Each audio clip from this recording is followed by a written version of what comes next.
The presentation of the colors is brought to you by the United States Coast Guard. Chiefs mess, attend, hut! Oh, say, can you see by the dawn's early light what so proudly we hail at the twilight's last gleaming, whose broad stripes and bright stars through the perilous fight o'er the ramparts we watched were so gallantly streaming, and the rocket's red glare, the bombs bursting in air, gave proof through the night that our flag was still there. Oh, say, does that star-spangled banner yet wave o'er the land of the free and the home of the brave?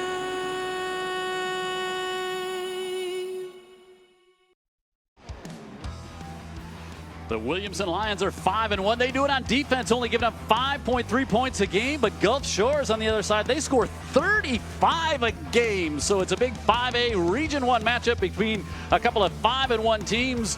One side does it on offense, the other on defense. We'll see what happens tonight from Ladd-Peebles Stadium. The Lions and the Dolphins coming up next.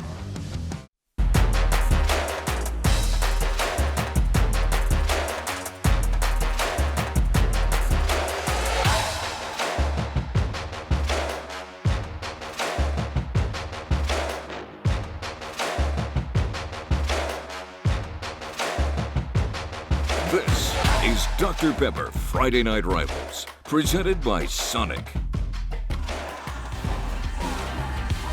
Gulf Shores second-year coach Mark Hudspeth and first-year coach for the Williamson Lions, Antonio Coleman, but they both have huge experience in the college level. We'll talk more about that during tonight's broadcast from Mobile. As you look at downtown, we're at Ladd-Peebles Stadium as Gulf Shores rolls in at ranked number 7 in the state, 5-1. Williamson 5-1 as well. Each team 3-1 in region play. That is why this is our Friday Night Rivals matchup here tonight. I'm Jim Cox, my partner Dan Brennan here tonight. And boy, Dan, you got a team that's putting up huge points on offense in Gulf Shores at 35 a game, and then this Williamson defense that's just giving up 5. Yeah. 5 a game. That's it. This could be a great matchup. They could stand on the tracks and the train would stop, I think. That's how good Williamson is. And isn't it great to be back at Ladd? Yeah, it's been a while. Long time, like seeing downtown Mobile. Yeah, I think we are in for quite a game tonight. Yeah, we haven't seen Gulf Shores since Ben Blackman was the coach here on TV. That was before he came to Spanish Ford. So it's probably been about 10 years since we've seen the Dolphins. But Coach Hudspeth,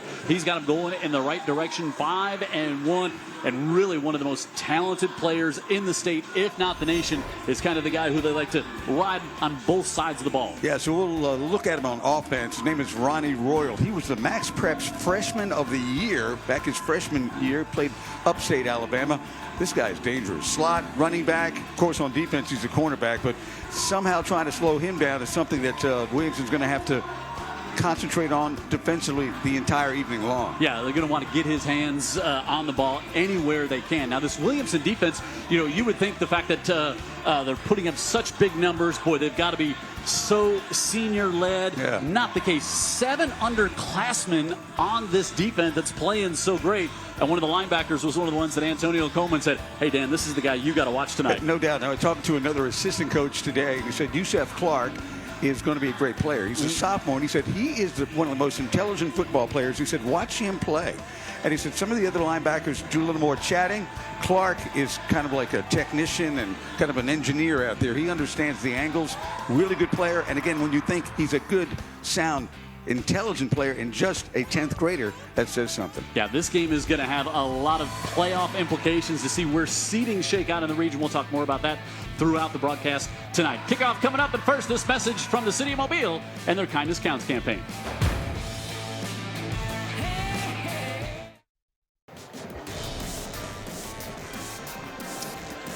just about ready to get started here tonight at Ladd, Gulf Shores and Williamson as we get our coin toss here tonight, and brought to you by the Mobile County Sheriff's Office.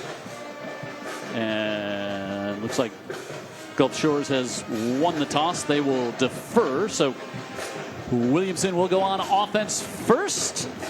And before we get tonight's kickoff to start this one here at Ladd, let's go down on the sideline and welcome in the third member of our crew, Heather Healy. Good evening, Heather.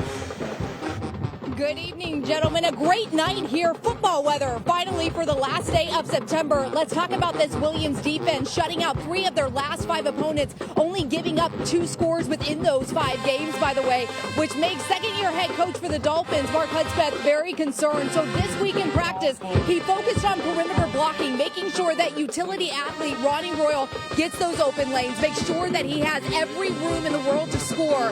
It's a lot happening in 5A Region 1, making sure that this game is played the right way. They're going to have a very even matchup tonight, guys. Thank you so much, Heather. You saw Coach Coleman on the near side, Mark Hudspeth, and we'll talk all about his great college career and just kind of what an interesting story, how he's just said, hey, this is what I want to do in my coaching career at this point in my life. And 3 words about all that. Good for him. Will Langston kicks off. And to the near side is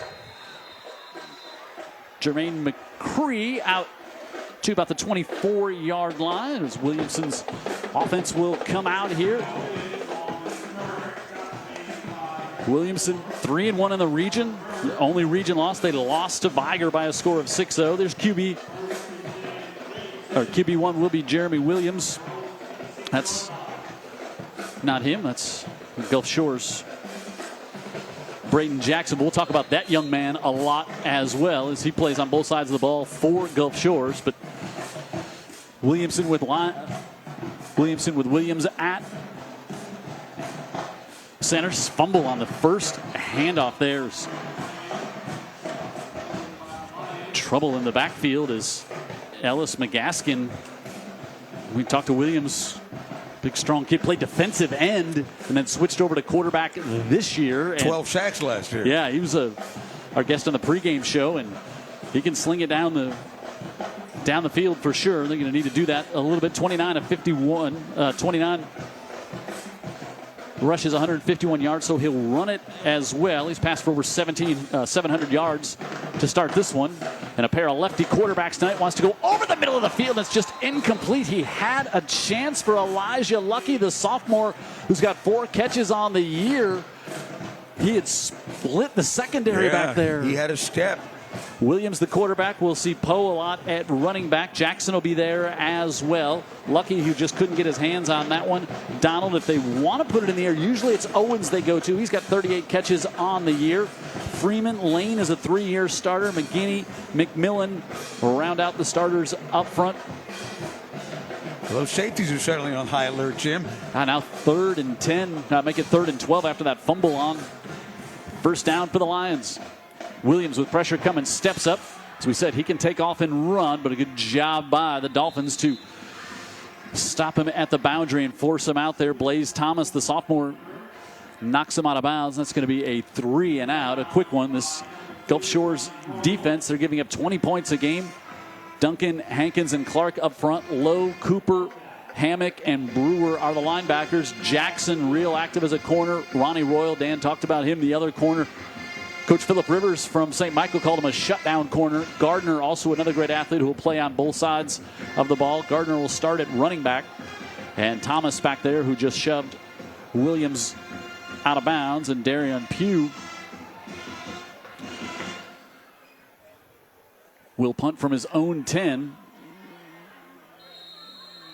And now Williamson takes a timeout.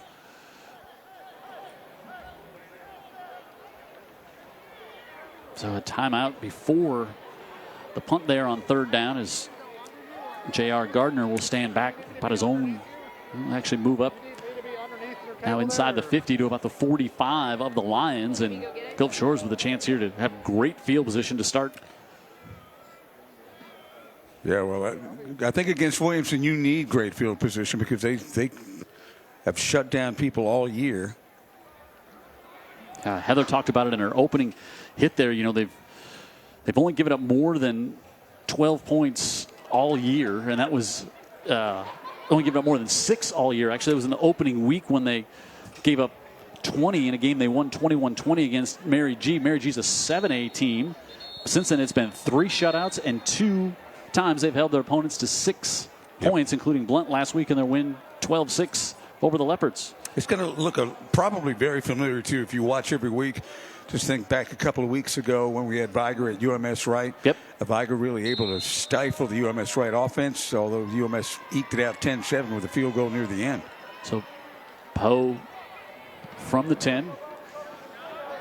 Pretty good kick as it bounces, and Gardner will just let this one go all the way down to the 32-yard line.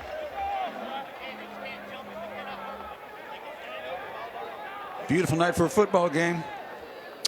Back at Ladd. A reunion here tonight. Yeah, 44-yard punt for Darian Pugh. So yeah, the last time we saw Gulf Shores was Ben Blackman's first year at Spanish Fort. A game that Spanish Fort won comfortably, but things got a little contentious near the end of the game, if you remember. It's happened a time or two on the Hill in games we've done here on Friday Night Rivals. You knew Ben Blackman was eventually going to become the coach. We saw Brendan Bird. He was the quarterback at Spanish Fort last year. Now he's at Gulf Shores. And Bird will give this one off to Gardner. And Gardner gets to the line of scrimmage and maybe one more. Christian Gill, who takes up a lot of space at 5'10", 330 pounds, filling the hole there. Bird, the quarterback, Gardner. And again, we'll see Royal in the backfield. We'll see him as wide receivers, the slot. Lindsay also split out wide. There you see Royal, Karras, and Tuberville on the other sides.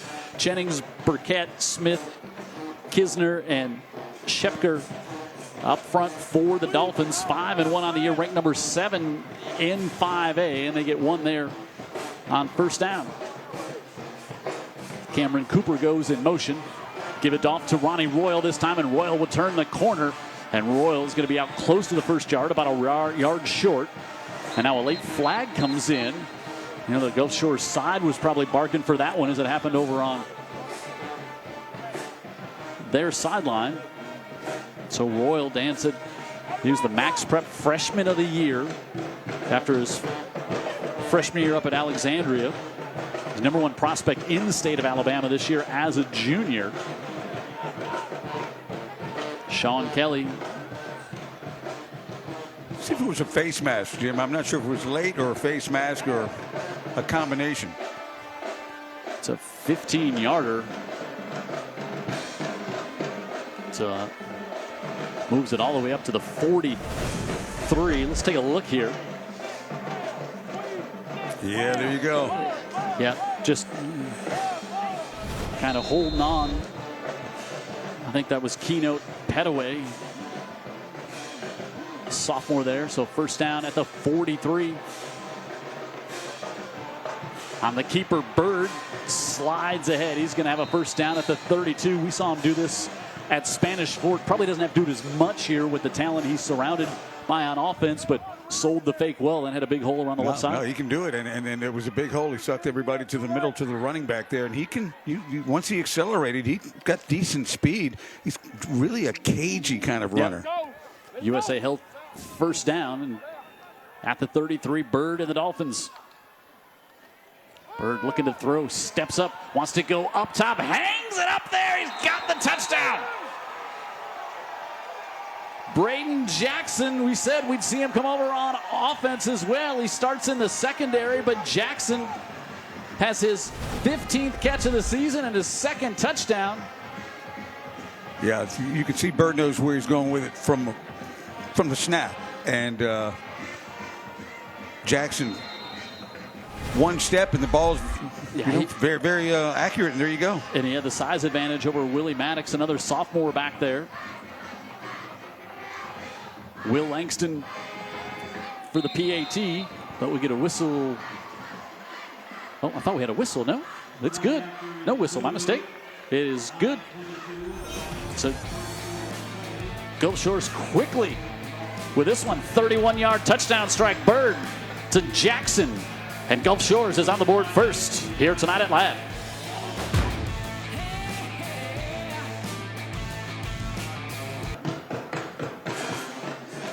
Jim Cox, Dan Brennan, Heather Healy down on the sidelines here at Ladd. And Ladd's defense, Gulf Shores defense, a quick 3 and out. And then Gulf Shores gets the ball and it only takes 4 plays. Got help with a 15-yard penalty there.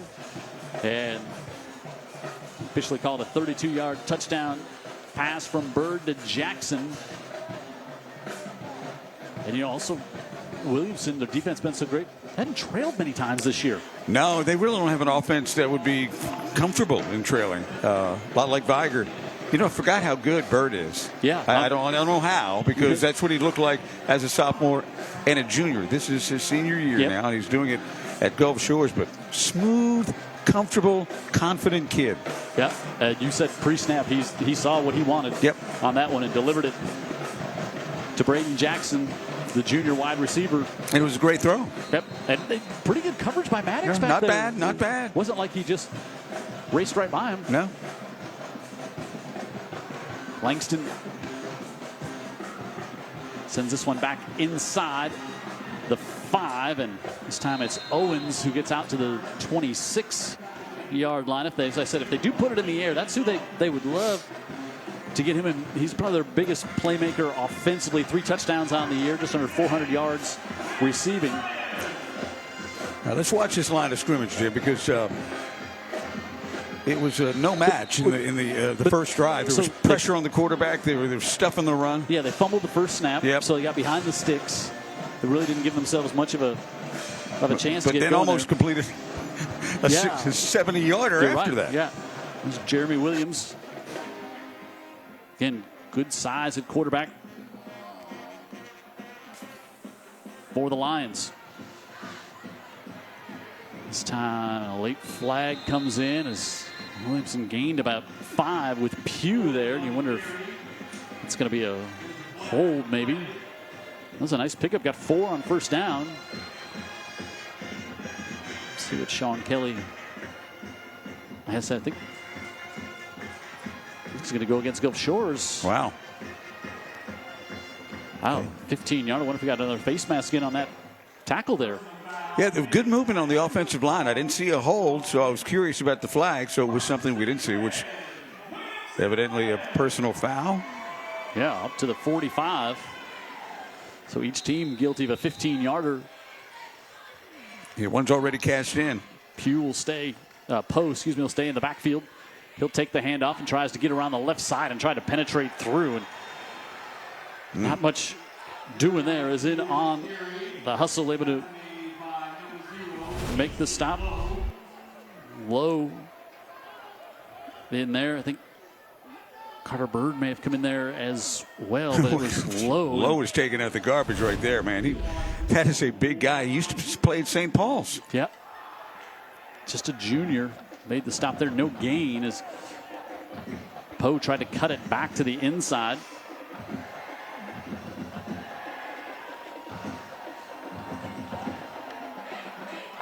Second and 10 now out of the backfield. That looks like that might be I thought that was maybe a lateral. I think it was. Let's see how they call it. As they tried to get it to Owens, who would come around. Yeah, that definitely looked like that was. Yeah. But they did not. They called it an incomplete. They gave him a little grace on that one. Yeah, because they just keep it spotted up near the 44. That could have been disastrous. Yeah, agree. But again, on the 3rd and 11 coming up. Watch some pressure off the edge. Low, up high. Williams steps up, fires high, tipped in the air and incomplete. Gardner was back there. He'll get his 3rd pass breakup credited of the season. I'll tell you what, you had 2 defensive ends collapsing on the quarterback right there. That was just over the head of tender receiver Keith Donald, a freshman. Now bring up another punt here. And I think the reason there's so many young players, it's a 7th grader playing out there for Williamson. starting defensive end. I think one of the reasons is just culture. AC says you got to be all in with the way I want to do it, right? Yep. Good punt by Poe and a fair catch by Gardner at the 27-yard line. Williamson's offense sputters again on that one.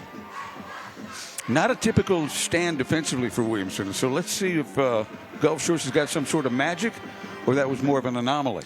Probably the best passing team Williamson has seen this year. I would agree with that as well. Yeah, you look at that record, you look at that defensive record to this point, and you've got to factor in, well, who have they played? Sure. But we are 6 games in. Yeah, this is only the second home game for Williamson. This starts 3 in a row at home. Gardner in the backfield. Cooper in motion. Hard count by Bird. Gives it off, and Gardner changes directions at the 30, and he's going to push ahead to the 35, and he'll get 8 on first down. Yeah, good blocking again. Good decision by Gardner. Right now, this Gulf Shores offense looks awfully comfortable against a team that doesn't allow you a whole lot of comfort. Look at the blocking on the right side, Yeah, Jim. Tyler Burkett, the sophomore from the Dolphins, clearing a lane there for Gardner. Bird rolls out, now gets it out of the backfield into the hands of Royal, and Royal makes a move, and he's into Lions territory, and another USA Health first down. Boy, the really good ones you can see from a mile away, can't you?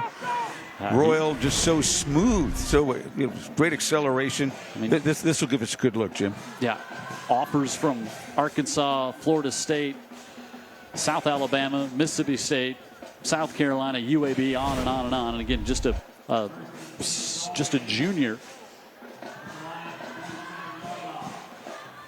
And at the 48, here come the Dolphins again. Up the middle, Gardner. Gardner makes a move at the 30, and he's going to get down to the 29-yard line. Another USA Health first down. Jim, this is our first Williamson game. We're only looking at stats and maybe a little YouTube, but I don't think anybody's done this to Williamson so far this year. Maybe Mary G in the game where they got 20. Yeah, 17-yard pickup there, and place it at the 30. I'm seeing some good blocking. Yeah, and Bird, you got a quarterback who's played a lot of games, seen a lot of fronts. Yep. Gives it off to Royal. Royal, a handful, got slowed down there as Poe got a hand on him, and then Gill, about 330 pounds, fell on him to finish it off. Yeah, the human paperweight came down on him pretty good. Yeah, You're right about Bird, Jim. That's a really good point. This kid has started sophomore and junior year at Spanish Fort, high-level football, high-level coaching. They've got that at Gulf Shores as well. We can talk about that staff. Yep. Gulf Shores was in 6A last year. It came down to 5A this year. 2nd and 10. Gardner. Now we're seeing that Williamson defense against the run. Poe in on there to make the stop. We're going to bring up 3rd down for the Dolphins. 3rd and 6. Public address announcer Corey Labounty trying to get the Lions crowd in it. That's it. Below us here. Langston was drilling him from 40, their kicker, just to have that in mind. Big hole up the middle. Gardner's got a Dolphins first down to the 16 as he'll pick up 11. And he's into the Dr. Pepper maroon zone.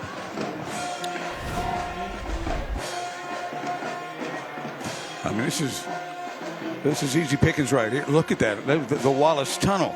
Yeah.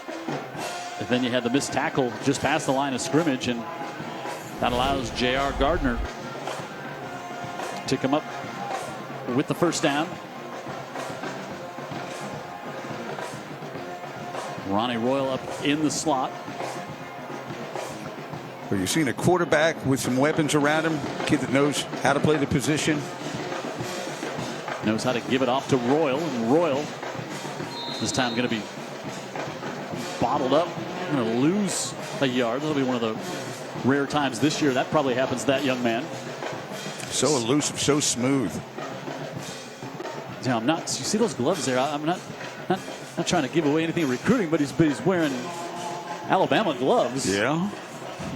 Very subtle by Mr. Royal there. A love letter to Nick Saban right there. Good enough to play there. Second down and 11 for the Dolphins. High snap. Bird gives it to Gardner, looking to get around the right side. He will, still on his feet, tiptoes, in for the touchdown. Once again, blocking down and getting the edge for this Gulf Shores defense. The offense, they're really well coached, but executing against a defense like this, not all that easy, but they're getting the edge. Watch the balance here by Gardner. Good blocking downfield. Excellent blocking. Excellent blocking on the edge. That's what this Williamson defense typically does not do. Now Gulf Shores putting a lot of pressure on this Williamson offense. Yeah, Langston there for the PAT, and it is good, and it's 14-0 Gulf Shores. Up early here at Ladd tonight. They've scored on both possessions. On top by a couple of touchdowns here in the first.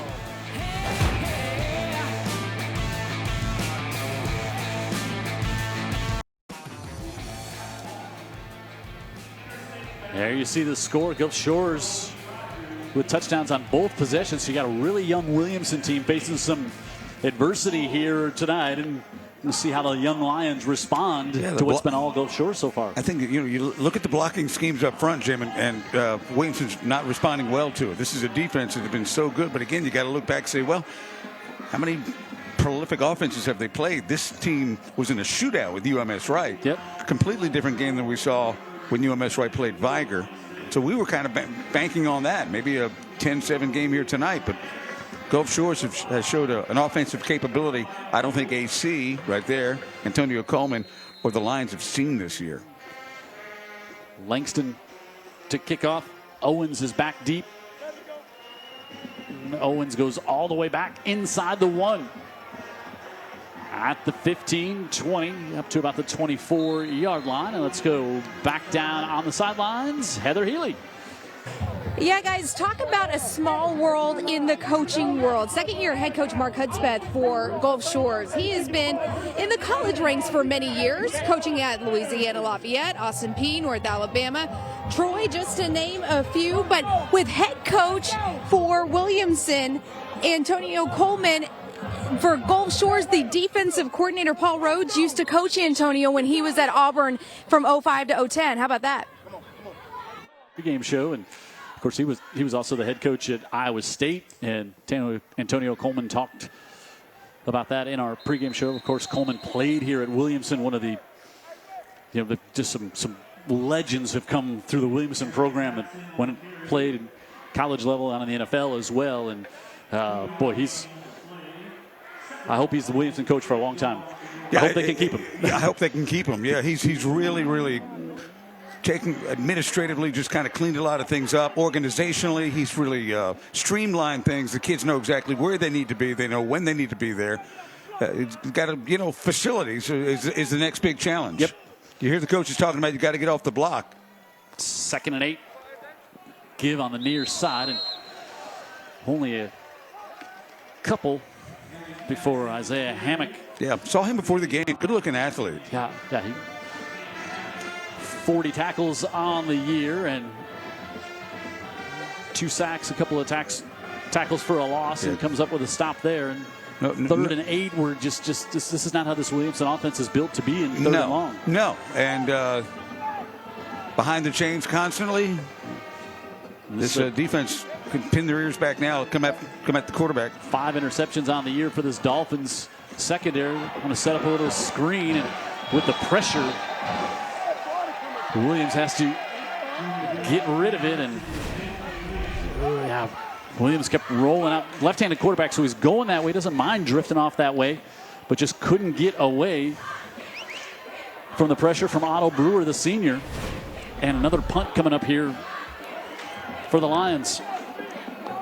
And they'll have Gardner back deep again. Yeah, Brewer just kind of hanging around. Then he saw the quarterback drifting and took off from his outside linebacker spot and went after him, kind of a delayed blitz. Yeah, I think it took the back a little time longer to get free than Williams was expecting. Right. Poe with a low line drive kick. Gardner takes it, drifts back inside the 40. Watch out, Gardner.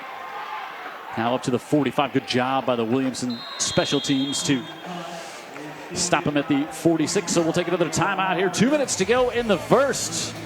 Dolphins on top 14-0, and they got the ball back in good field position.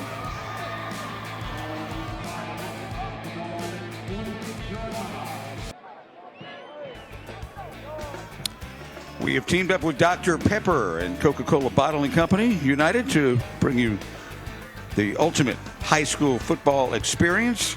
If you like Dr. Pepper, you want to win some extras, some Pepper perks, and get online and you can do that. We'll tell you more about that coming up, but Dr. Pepper online, easy to win. So most impressive start here for Gulf Shores at Ladd. Bird looking for more. Bird with all kinds of time. Now rolls out, still looking downfield. Makes a move and still going to pick up about 7 as he was out there and able to get around Poe and picks up 7. But boy, he wanted to take a shot here, Dan Brennan. He did. This is all about the big play. Turns out he's just going to maybe get 6. Yeah, hit the field. He can definitely pull it down and run it if need be. Saw him run it probably more at Spanish Fork than he's doing here. Yeah, and I think this year too, I think that he's been hit a few times. Yeah, and he got a lot of weapons. Yep. Inside give, big hit that time. Wow. Big lick put on as Gardner got to the hole. And then there was no hole. Yes, that was Overton, the sophomore safety, I think, came up. Tasia Overton, yeah. Held on. Clark, might have been Clark too. I think Clark was the first one there. Your guy, Yusuf Clark. Yeah, he's really instinctive and he's really, really, really good. At the 49. Williamson could really use a stop here. Yep.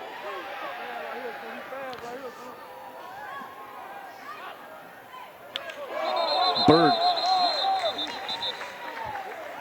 went on a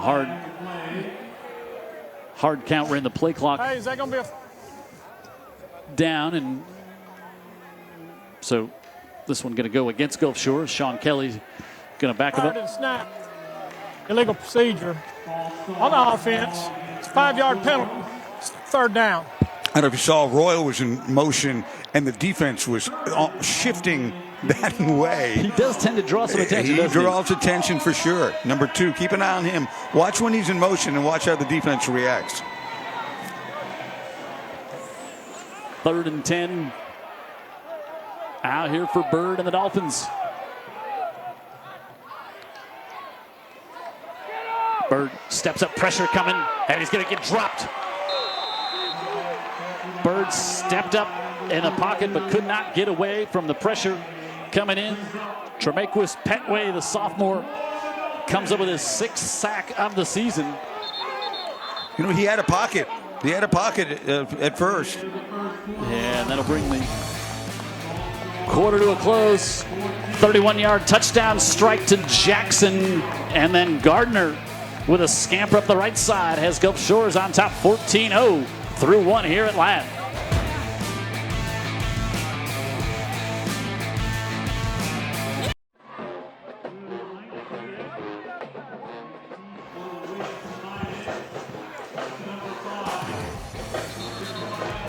Coming up at halftime, it'll be our Hanson's Supertex halftime show. We're just through 1 here at Ladd, and big play there by the Williamson defense to come up with the stop, and now Bo Lindsay on to punt, and Jeremiah Owens stands back at the 10 for the Lions.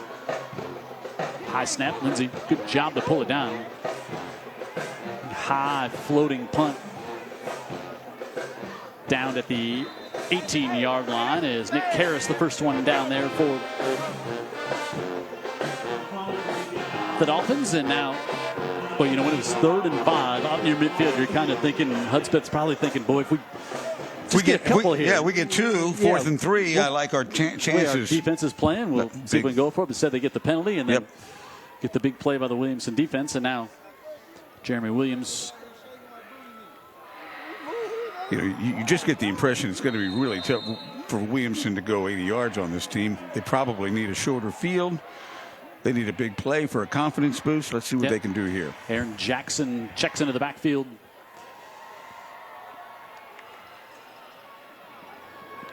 Quick out, able to get that one complete. Going to be a gain of 9 on first down. It's the first catch tonight for Keith Donald. Yeah, that's what I'm talking about. Look at these. These are young kids on the field. Just a freshman. Yeah, they're all young, but they're the ones that have bought into what AC's selling. And so, talking to their assistant over the wide receivers today, he said, "We're young, Dan, but they're about to figure it out. They better figure it out tonight." Yeah, they're going to have to come up with some plays if they want to. Hang with this high-powered Gulf Shores team. Back they come, trying to spin free and going to lose yards on that one. Donald with his second catch here on this drive, but they go backwards on that one. So you go from 2nd and 1 now to about 2nd and 3. As Jonathan Jackson. That play was designed to just get you a couple, and instead you lose a few. Sorry, that was Braden Jackson who has the touchdown reception. I mean, you got Jackson and Royal on the corners, and you got Gardner and Thomas at safeties for this Gulf Shores defense, and probably don't get as much credit. So we talk about that offense scoring 35 a night. Floated high, and that was almost a pick 6 by Ronnie Royal. Just over his outstretched hands, and he has been known to be able to go up and get a ball when it's high. No kidding. So you've got some players back there on that defense. Now again, you're going both ways, or you're compromising them a little bit by being on the field so much, but they are athletic. Boy, how about here at 2nd and 1? You go backwards on the little swing pass to the near side, and now you're going to punt again. The last thing you're expecting on that swing pass is to lose any yards. Right. And Gardner will stand at midfield.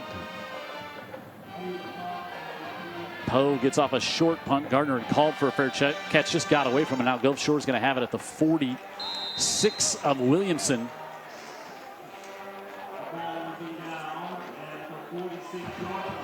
Boy, I mean, going to script, I think this is exactly how Gulf Shores had hoped this game could maybe play out. Short field, not giving up anything, and just nothing going right on the other side really for Williamson. Yeah, I agree. And now here we are just starting the second period. They're up 2 scores, and they've got another short field.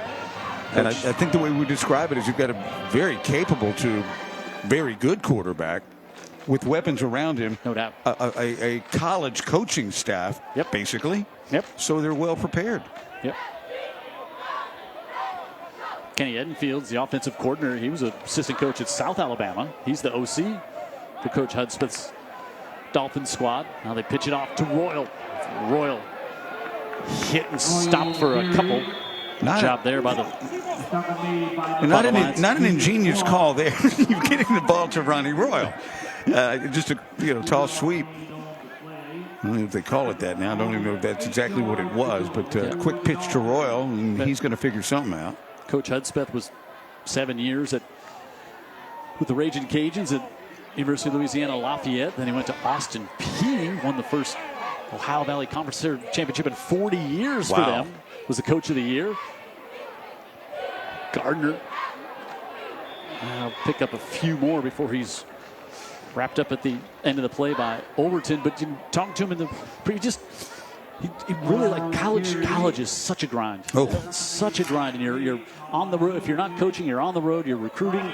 And he says, I love how much time I get to spend with my family. I still coaches his tail off, obviously, but he's not shortchanging the clock there at Gulf Shores. He's got a game at 1 o'clock tomorrow with his 8 or 5-year-old. Yeah. 3rd down, and going to be just a bit shy as Gardner's. He gets piled up there by a pack of Lions. Williamson plays hard, Jim. Yep. He acknowledged that, too. He said, this bunch is going to hit us. We know that. Really good blocking. Big pop from Charles Harris, the senior, and 4th and 1 from the 36, and Dolphins will go for it. This will be a mammoth stop for Williamson. Gardner in behind Bird. Gardner's got it, and he's got the first down to the 30 and a couple more. Patient running, Jim, and you know why it can be patient. There's no penetration. Yep. So they're able to control the line of scrimmage, let Gardner pick and choose where he wants to go. Roof Doctor's first down. Boy, he's trying to go to the right, and good job there again by Beckett. We've called the sophomore left guard a couple of times for Gulf Shores with the great blocking up front. Not a massive offensive line. New set of downs. Royal penetration, slips one tackle and another. Now around the corner, and he's going to have a first down and more as Petway, the sophomore, was in there. Thought he had him, and then Royal turned down the gas to the outside, and he's got another Roof Doctor's first down. This was probably a play earlier in the year. He's got the runner, but not with Ronnie Royal. This team just asks you to do a lot. If you want to stop them, maybe you can. Yeah. You can't get penetration and not make the stop. Well, and you know, it'd be so tempting just to give him the ball every play, but he's a shutdown corner, probably be a corner or safety at the next level, although he could play on the offensive side certainly as well. Now flag prior to the snap, and Gardner, he's going to get second flag comes in. I don't think not sure they got set after all that shifting. I agree. I think this is going to be 5 yards against Gulf Shores. But then there was another flag that came in toward the end of the play. Okay. From the side judge on the near side. So it looks like just going to be the one. That'll make it a 1st and 15 here.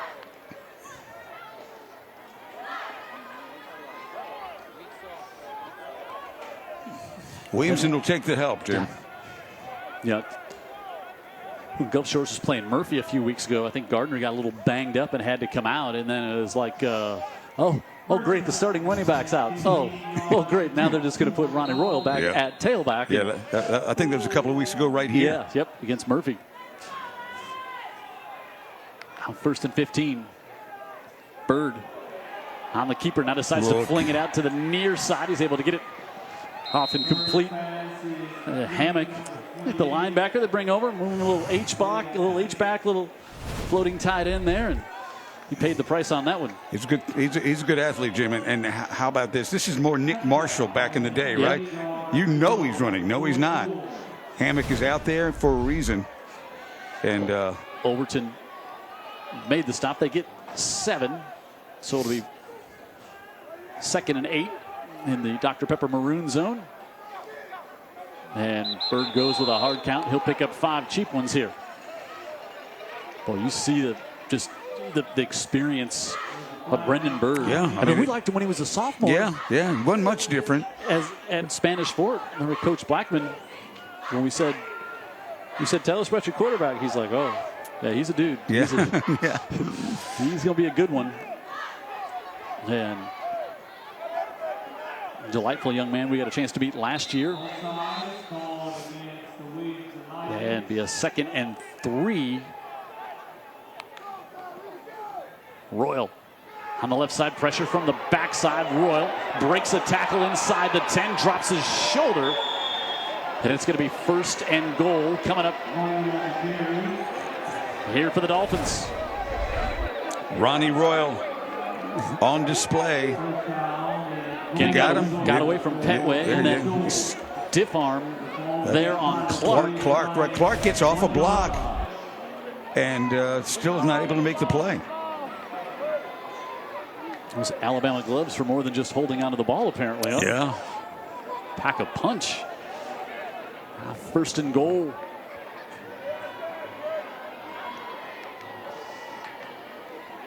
Bird gives it to Gardner, and Gardner's in for the touchdown.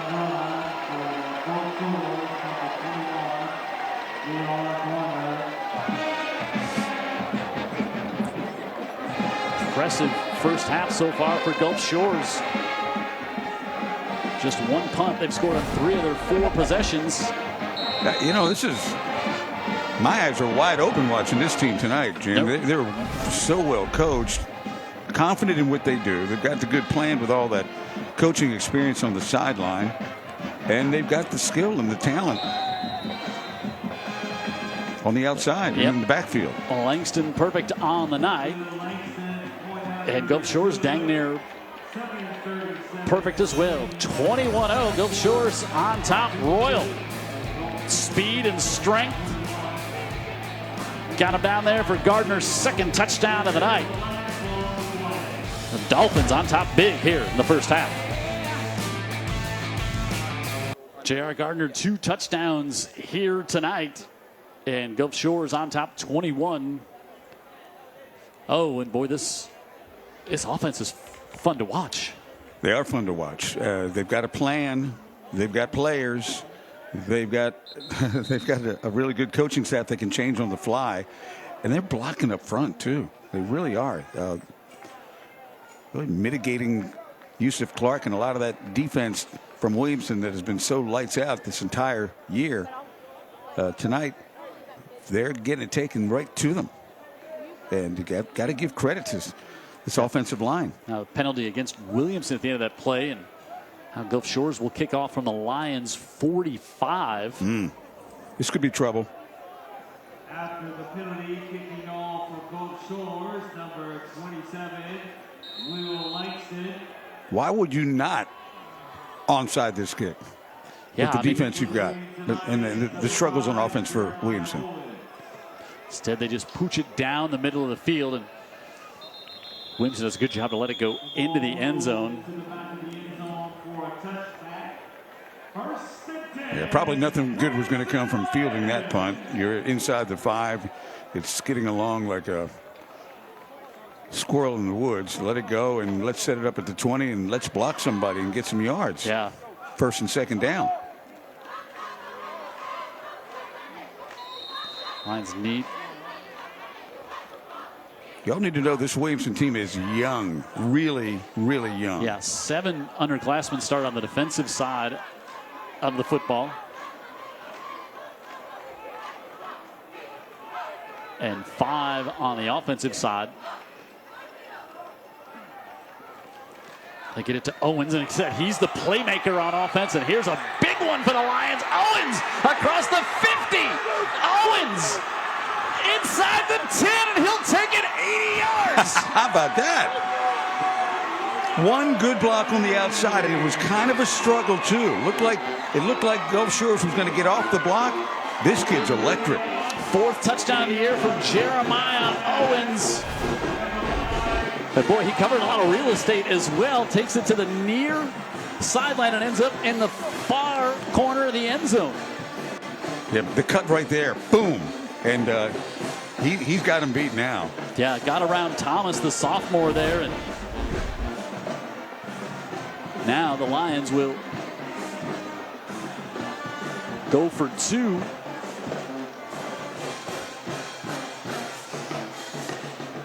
Williams rolls out, looking. Now he's going to keep it himself, and the former defensive end, who got close, but good job by Gardner to come in and close down the big quarterback to keep him out of the end zone and away from that 2-point conversion. So a spark here. Big spark, big block on the outside, and this guy's got jets. Off he goes. Big cut right here. See you later. One of the few seniors on this team trying to claw the Lions back into it. See what I did there?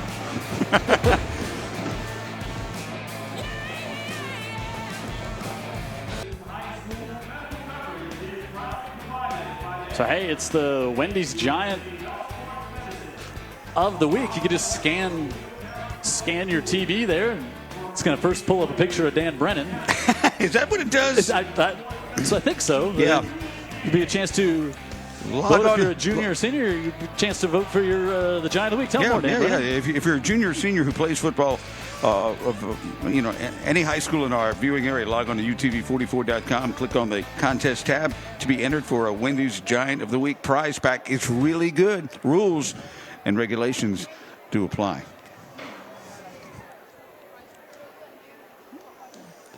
Kicking off for the Williamson Lions, number 45, Antonio Graham. So Antonio Graham And deep for the Dolphins, to kick for J.R. Gardner, the 4. the Lions, and Gardner's back deep. Also back there is Ronnie Royal. Pick your poison kicking off. Now they're going to go with an onside kick as this one bounces up to the 45, and good work to be recovered there by Landon Everett for the Dolphins. And let's go back on the sidelines to Heather. Yeah, guys, we got an update from the Williamson sidelines. Before that Jeremiah Owens touchdown, the defense was looking tired, run down, beat, going down to the seats. And head coach Antonio Coleman said, get up, keep your head up. We still have 7.5 minutes to play in this first half alone. We have got to stay strong, got to stay calm, got to stay positive. So quite the pep talk that led to that touchdown from Mr. Owens himself. The defense off the field again with the onside kick. Yep. And then Lions will wrap up Gardner. Boy, they keep coming in waves. Gardner gets a couple. Gardner's banged up a little bit, Jim. Yeah, you know what? I thought it looked like maybe like he got hit in the back of the helmet. I didn't see that At the end of that play. He had to be taken out of the Murphy game a couple of weeks ago with with an injury. He's looking over to the sideline. Let's see if he gets coming right at the end. Oh, my gosh, yes. Oh, yeah. Oh, yes. Yeah, that was Harris coming in. Helmet to helmet. Gain of 3. Bird fires, and not really ready for that one was Braden Jackson. Jackson had the first touchdown of the game. Say hello to Chris and Sharon Bazar watching the game down at Orange Beach tonight. Checking out the Gulf Shores Lions game. 3rd down. Coming up here for the Dolphins, just shy of midfield. Gosh. Another hard count. And senior quarterback using his cadence and going to make a 3rd and 7, a 3rd and 2. He's a quarterback. He understands every inch of that field. Athletic enough to do something with it, and a lot of good talent around him to exploit it even more. Yeah, and you would just have to think with the coaching staff they have here. So much more is put on quarterbacks than were even put on high school quarterbacks 10 years ago. Unreal. You know, he's got a lot to digest, and he can handle it in this offense. And you wonder if he's going to get a look, at the next level. To me, he looks like he can find a home somewhere. Got a lot of coaches down there in Dolphin Land that could help make some inroads for him. They got more connections on that staff than any other in high school football, probably. Boy, we got to meet Coach Hudspeth before the game and really enjoyed our short time we had. Oh, yeah. With him, as we hadn't had Gulf Shores on TV. He had his game face on, intense guy, but he's dialed it down for his family, for his lifestyle, and I think he's really enjoying it. Obviously knows where the weight room still is at Gulf Shores. He's got the keys. 1st and 10. Bird on the run, flings it out, able to get this one complete to Karras. And Karras going to have another Roof Doctors 1st down. You can do stuff with Bird. You can ask him to make some throws. He's going to make them. And he's really good at throwing the ball outside of the pocket, on the move. He's always been like that. Something about lefty quarterbacks too. I'm not sure exactly what it is. Watch him roll here. A little herky-jerky, but watch the ball. Watch where right there. Of course, he's got him wide open in his zone there. Yeah, Karras, the senior, and at the 24. Oh, wild snap. Able to corral and get it off to Royal. Royal, he takes a big lick as well, but he keeps going down to the 16-yard line. A junior, so strong. Yeah, Overton hit him up high, and he just bounced off him. And if you're just joining us, Royal is one of the most coveted prospects in the country. Watch the high hit here. Ooh, Gosh. it's 2 helmet-to-helmets we've seen on each. They're big Running back. playmakers, too, Yeah. Jim. And now they'll split them both in the backfield. Now what you going to do? No kidding, with 7 in the middle.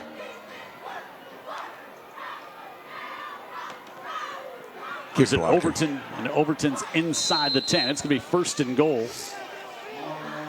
And just really, really good blocking. Williamson not able to get off those blocks. Good technique by the offensive line. And they're just creating the space and getting the corner. And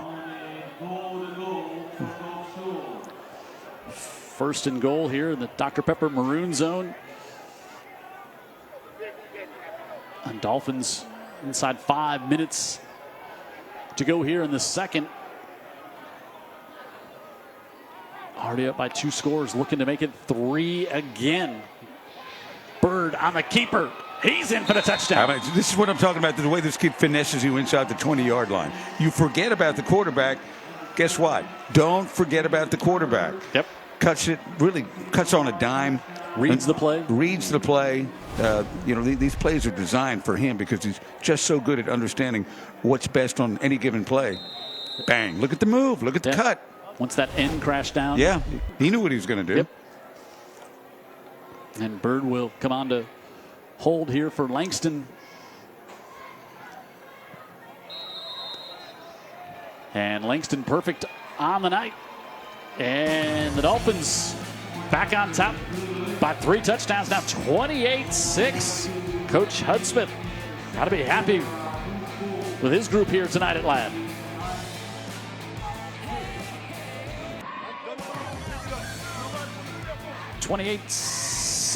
Gulf Shores on top of Williamson. Dan Brennan. Isn't there a Sonic here in Midtown? Oh, that's on my way home, y'all.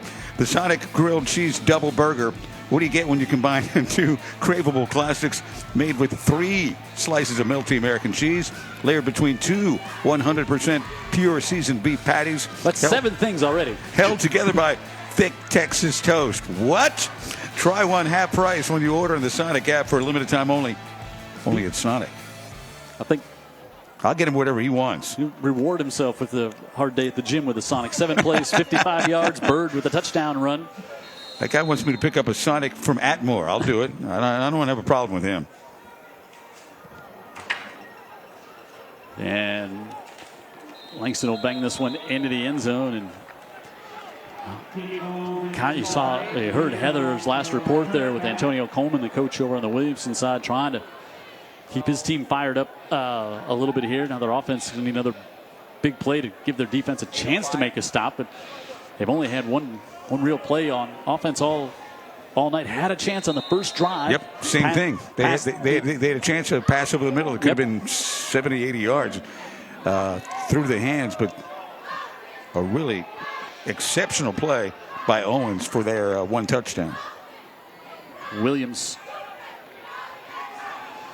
on the give, and Jackson will gain a couple.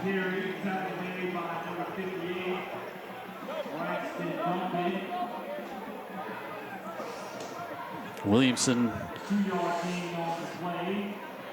again 5-1, 3-1 of the reason only lost to Viger thus far this year. Gulf Shores only lost to the top-ranked team in 5A, UMS, a couple of weeks ago.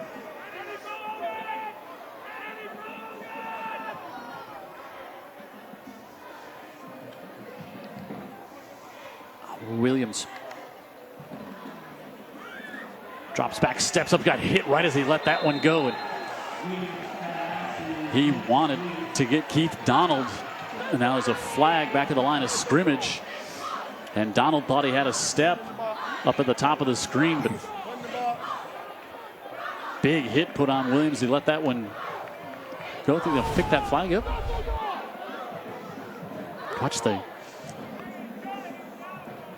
this one got again coming in there. Yeah, he says as Brewer, and then able to get his hand on that one was Caden Clark. Well, to knock that one almost away. hit him in the helmet. Yeah. Because with quarterback being struck, the pass was affected by that. This kid was a tough defensive end last year, and it's a good thing because he's feeling a lot of pressure, getting hit a good bit. 3rd and 8, and a timeout taken here. And when they don't get to him, they're on their way. So he's really had no relief. So inside 4 minutes, and also Gulf Shores won the toss, so they're going to get the ball back at the beginning of the second half as well. They are, yeah. A couple scores passed along. UMS on top of Alberta, 34-0 at the half. Mary G leads Davidson 28-0 at halftime. Faith leading Viger by a score of 10-0. Baker leading the Hurricanes down in Alma Bryant by a score of 13-6. Saraland on top of Blunt, 14-0 was the last score we had in that one. No report yet on Spanish Fort and St. Paul's. Fairhope leading Foley 25-22 in the second. Wow. 7A matchup there. McGill and Baldwin County playing in 6A tonight. Foley ranked number 2 as well. Fairhope. Fairhope ranked number 2 in 7A. Yep. I think Foley was just outside the top 10. Yep. I think we're going to see Coach Derek Scott doing a good job down there. No doubt. Foley and Coach Carter at Fairhope. Might be Coach Scott's 3rd year, I believe. I ran into him over the summer at a little seafood spot. Williams, again, pressure, steps up. Now he's going to pull it down, scrambles. Can he get to the sticks? He's going to be just short. Great open field tackle there by guess who? Ronnie Royal. How about that? Boy, it looked like he had the first down. Yeah, but you got to, the closing speed. Yeah, you got a guy that knows what he's doing, too, not just the speed, but watch the way Royal plays this. Number 2, he's the safety, and nearly everybody wants this kid. He's just a junior. Tried to go wide. Man. So now at 4th and 2, and boy, do you go for it here, Dan? You're like, boy, we got to get points. Like, I know you're going to punt it. He'll bring in Poe to punt it with 3 minutes to go. I think it's just too deep, Jim. Yep. Poe with a very short kick, and it's going to take a bounce back to the 42, so they get 14 yards net on the punt. And Gulf Shores, they've been on the plus side of the field all night. Yeah, special teams. Again, keep an eye on Bird, number 7, because you look at the stars aligning on this team, and you're thinking this, Gardner and most certainly Royal. The wideouts are good, but this is the guy that makes it go, and he can pull it down himself. Hey, we just.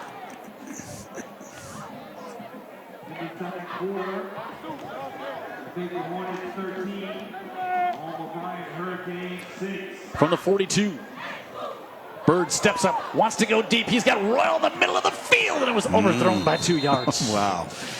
That's what I'm talking about. This kid's got complete control of this offense. He's got the people around him to make it happen. He understands. Of course, he's not calling the plays, but he gets it. Going for the throat there a little bit, too. You got the great field position. Yep. And moving the ball. You got Royal in there, and see if he can take a shot downfield. Owens, who has the touchdown, was back there in coverage. And you forget he can do that, too. He can hit you with a 40-yarder. With Royal, there's a great receiver out there. Saw it on the first drive, the 32-yard touchdown pass. Exactly. But he can do this. Yeah. Bird keeps it, makes one man miss, and another. And he's going to have the first down to the 30. He's going to pick up 12. This kid's right on Brennan Q, isn't he? Making me look good here play after play, but he is a player. You give him 11 actually put him down to 31, a Roof Doctor's first down. But again, the decision making, you just love here. And just that little look. And that's Charles Harris, a 3-year starter at safety for the Lions. This kid's subtle. Yep. He knows how to use what he has, whatever it is you want to say what it is. Wow. This was falling down on that one as he got it to Gardner, and then Gardner paid the prices. Lavondre Roscoe, an 8th grader, comes in and gets the stop. Wow. That's incredible. There's a 7th grader and an 8th grader that play a lot on this defense. Williamson is a 6 through 12 school. Yeah. And so DeMarcus Dale Brown is the 8th grader who starts. Lavondre Roscoe. Did you see that play by the 8th grader? Yeah, the older junior high student who came in to make the tackle on that one. He's got 2 sacks on the season now. A tackle for a loss there on Gardner inside 2 minutes to go. Play clock down to 2, and Coach Hudspeth going to take a timeout for Gulf Shores because they were going to lose 5 more after losing 5 on first down there. Coming up at a halftime, it's our Hanson's SuperTex halftime show. That comes up in a minute and 41 seconds, and we'll give you scores, we'll give you stats, highlights, Scholastic athletes, all kinds of stuff coming up at our Hanson SuperTex halftime show. Hey, Jim, let's get to other games, but I wanted to make a point here in a minute. So Robertsdale with the win over Murphy last night. How about the shootout in Fairhope last night? St. Michael beats Orange Beach 49-41. So we said Baker on top of Bryant right now. Fairhope on top of Foley by a touchdown. Now actually going to be that's a 25-22 score now. Mary G on top of Davidson. McGill and Baldwin County no score. Saraland on top of Blunt by a couple of scores early in that one that we heard. Spanish Fort and St. Paul's no score yet. BC Rain and Citronelle. UMS on top big over Alberta. Faith leading Viger in another 5A Region 1 matchup tonight. That's 10-0 late in the second. Here, 2nd and 15. Bird, more pressure coming in. Scrambles to the near side. Now he's going to get wrapped up and dropped all the way back at midfield.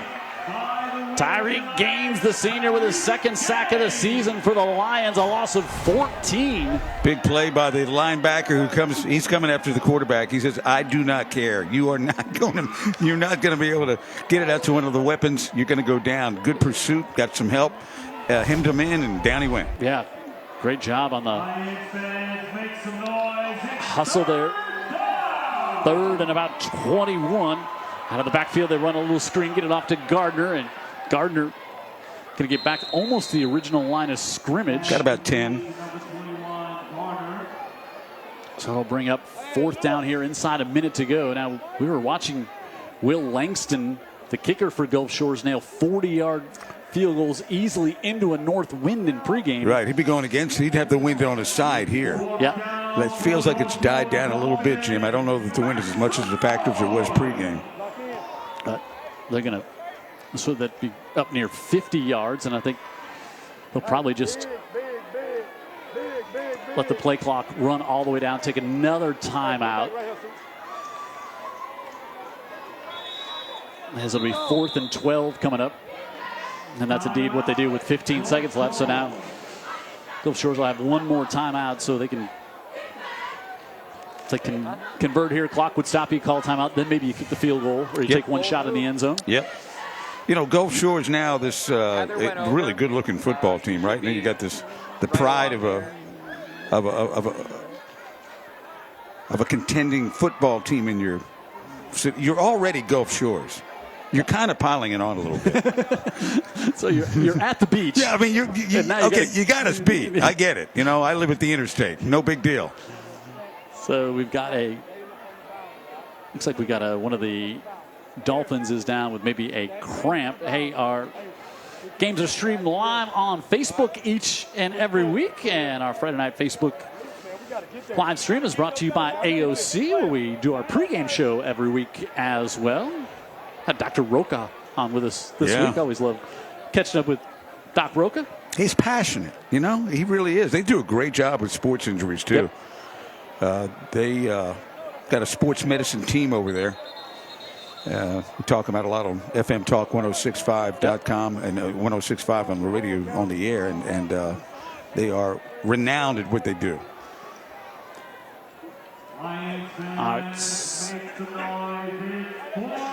Hot 4th and 12. Got to get it down to the 22.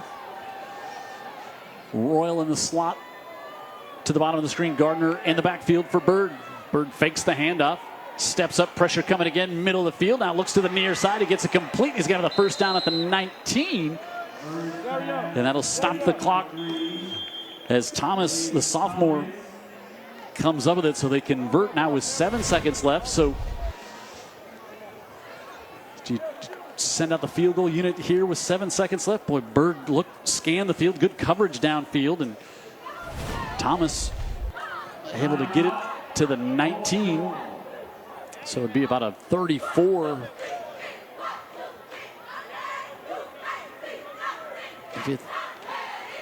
35 yards. You just you're going to get the ball back to start the second half. Mm-hmm. You do have some weapons. Do you trust your senior quarterback and say, hey, it's got to go in the end zone here, but get 7 seconds left? I think you trust your senior quarterback. You also probably have got a play in mind. Yep. You know, this is a very prepared coaching staff. Yeah, not drawing something up in the dirt here to try for the first time. No. So now if you're the Lions, you just got to keep everything in front of the goal line. You got one job here on this play. That's it. And Braden Jackson, who caught the first touchdown, he split to the top. Karras at the slot.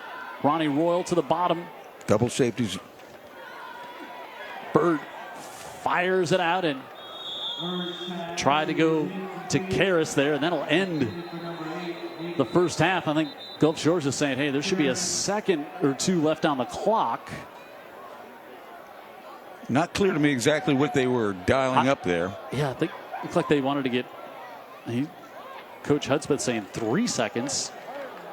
So now they'll try the field goal. Maybe just trying to get a little closer. Okay. There with 7 seconds left. Maybe not. All right, so let's see the clock here. Is that one off of Karras' hands? And 3 seconds is where it's at. And this will be a 36-yard attempt for Langston. Bird will hold to the near hash. And Langston's kick is up. And he's got it. And Heather with a good job to corral Coach Hudspeth. She wasn't going to, because he was like 2 steps into a sprint. Yeah. He was going. And yeah. Heather Healy doing a good job too. Well, as a former high school tennis star, she knew what she was doing. She had a job to do. And she was able to corral Coach Hudspeth before he sprinted up the sidelines, and she's got him out on the field. Hey, Heather. All right, Coach, your offense is cutting through this Lion defense like no other. Talk about what's working in the first half. Well, we've been able to run the football, and whenever we can run the football, that always sort of really opens up our play action. We've missed a couple of throws, though, we probably would have liked to have back, but we're running the ball effectively, moving the sticks, and that was sort of our plan coming in, is be patient. We felt like we could, and we're doing a good job of taking care of the football, so hopefully we can continue some of that. Talk about your utility player, Ronnie Royal, how he has done this first half as well. You know, not only has he made some really, really nice runs, and on a couple broken plays, actually, he's blocked really well on the perimeter. We've tried to hit him on a couple of deep balls. We missed him, but he's an all-around player, just a great, great kid. Thanks, Coach. Thank you, guys. Guys. Great job, Heather. Halftime here, 31-6. Coach got to get off the field. He's got to be in the band formation. He's going to have to march along with them. He's like, I don't know this play. Our Friday Night Rivals Player of the Week, Herc Reynolds last week. Stephon Blackshear for the Daphne Trojans. Blackshear caught that one, ran this one in. Had Daphne on top 15-0 before Spanish Fort rallied back at the half.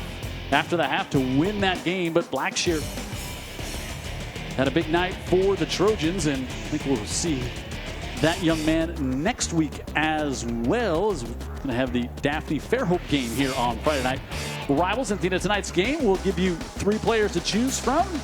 And our Herc Reynolds Player of the Game, you'll be able to go to utv44.com to vote on who you thought was tonight's Player of the Game. 31-6 here at the half. All Gulf Shores thus far. This is the Hanson SuperTex Halftime Show. SuperTex Halftime Show here. Oops. Hanson SuperTex Halftime Show, he said twice.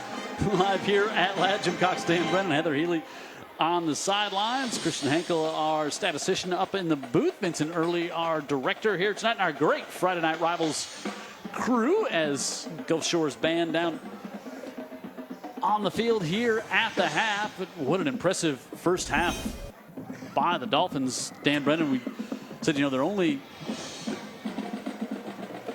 loss of the season coming at the hands of UMS Riot. They won that first game against St. Michael.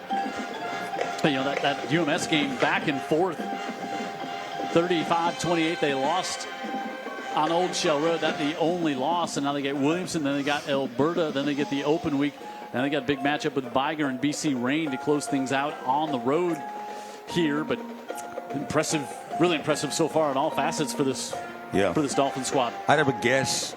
My guess would be they're a lot better here in week 6, 7, where we are than they were in week 1. Sure. I mean, this is a team that's, again, got the plan, got the weapons, got the quarterback. They're sky's the limit, I think. Ranked number 7 in the state. As you see this region down here, you got UMS, top of the state, undefeated, and they're going to be 6-0 after tonight as they're piling on. Alberta leads, Guntersville, Moody, Pleasant Valley, Ramsey. Then you got Gulf Shores and Viger, Beauregard, and Eufaula round out the top 10. But 3 of the top 10 teams in one region, 5A Region 1 down here on the coast. And a lot of South Alabama being represented in that top 5 too, with Beauregard, Eufaula also in the top 10. Yep, and halftime here, 31-6.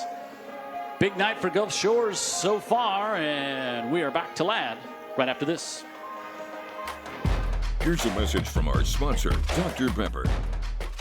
Hey everybody, Heather Healy here with Friday Night Rivals, and I am standing next to the Keith Watson, the Sales Center Manager for Coca-Cola United Gulf Coast.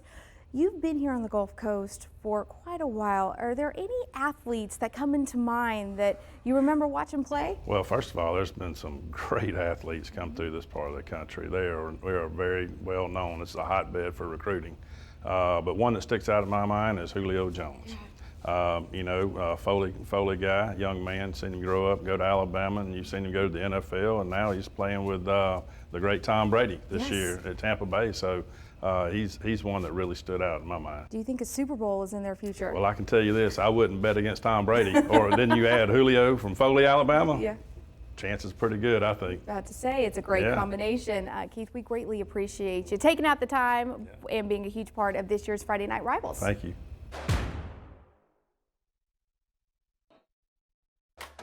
Welcome back to the Hanson SuperTex Halftime Show.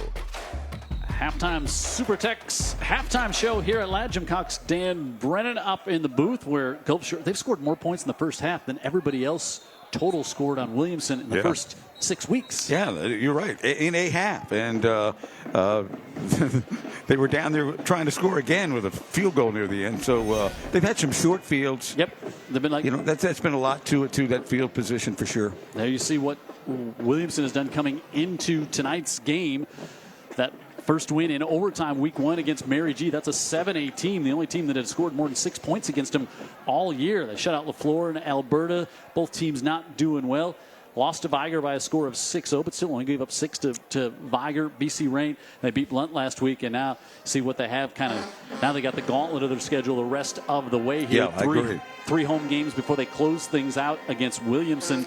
Citronelle next week, then Gulf Shores, then their open week, and then they take on UMS right over on Old Shell Road to wrap things up for the Williamson part of the schedule. And again, you got Williamson at 3-1 in the region. You got Gulf Shores at 3-1. You got Faith Academy at 3-1. You got Viger, who is 2-2 now in the region. So it's top 4 are going to get to the playoffs. So you're going to have somebody who's going to be a really. You look at that top 5 right there. That's who it's going to be battling for. You have a really good team not make the playoffs there. Yep. One of those, and it's going to come down to, so right now, Viger has the tiebreaker over Williamson because they won there. Gulf Shores could have it, and then you got Faith Academy and Williamson still yet to play one another. Faith and Viger playing tonight. Jim, I wouldn't mind seeing this team again. I don't know that they're going to, we're trying to cover everybody the best we can from about 4A up to 7A, but this Gulf Shores team is very intriguing to me. In this first half, look, Williamson's not giving up anything to anybody.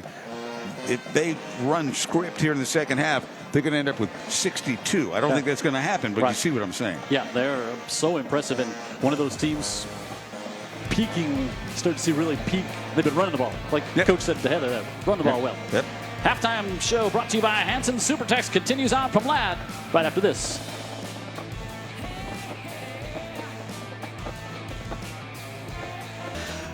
Hey, it's halftime. It's the time of the year when we have even more Scholastic athletes, brought to you by our friends Andy Citron, injury attorney, to present to you more than just the teams that are playing here tonight. Got another one from Saraland. Got a great one. Aaliyah Summers, she's Saraland High School 12th grader, GPA 4.53, 30 on the ACT. That's top 5%. Now, listen, she plays basketball, soccer, and cross country. So that takes up a lot of her time. She's probably lousy in the classroom. That's not the case. Honors, executive council, senior class officer, treasurer of Mu Alpha Theta, National Honor Society, Leo Club, Project Outreach, and she plans to pursue a medical degree to become an orthodontist.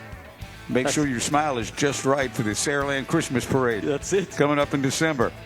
Aaliyah Summers, and thanks to Andy Citron, injury attorneys. And we'll have more Scholastic athletes coming up. But boy, all in the first half. Started on the first drive. Brendan Bird for Gulf Shores went up top. Braden Jackson, his second touchdown of the year. And then J.R. Gardner fueling this offense while he's been able to run the ball. And watch the balance here as he goes around the right side. And Coach Hudspeth said, we've been able to run the ball. They've been getting great blocking up front for guys like this. Look at the stiff arm by Royal. 2 on the play and almost to the end zone. What a player he is. Bird gives it off to Gardner there for second touchdown. Then that was a third touchdown. A spark here as Jeremiah Owens goes 80 yards. Just runs away from everybody. But that was really kind of it offensively for the Lions, and this is what Bird can do. Reads it, keeps it, touchdowns it. Yeah, he's done that since his sophomore year at Spanish Fort, and they top it off with a field goal late, right down the middle. Will Langston able to nail that one in from 36, I believe. Look at that, 141 yards on the ground to just 11 in the first half. Yeah, they're winning the line of scrimmage. 245 yards, and look at that. I mean, they've had the ball the whole night. They have. They've had some short fields, too. Williamson's been trapped on their side of the 40, 30. You know, they've not had good field position at all, so that's played into this as well. And Gulf Shores is going to get it to start the second half as well. 31-6, our score here at Ladd at the half on the Hanson Supertex halftime show.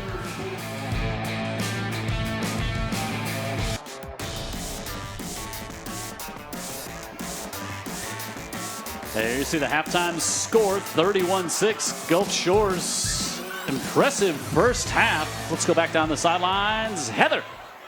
Yeah, guys, I talked with head coach Antonio Coleman, and he was not happy, to say the least. He was a little harsh, to say the least, saying that this was the worst half of football that he has seen his players play all season. And he said it really started. He saw the attitude adjustment that needed to happen during practice this week. He said you can't just come into the stadium and turn it on and off when you want to. It's got to be 100% all the time. On the offensive side of the ball, they need to make those reads. They need to make those plays happen to win this ball game if they have a chance in this ball game, guys.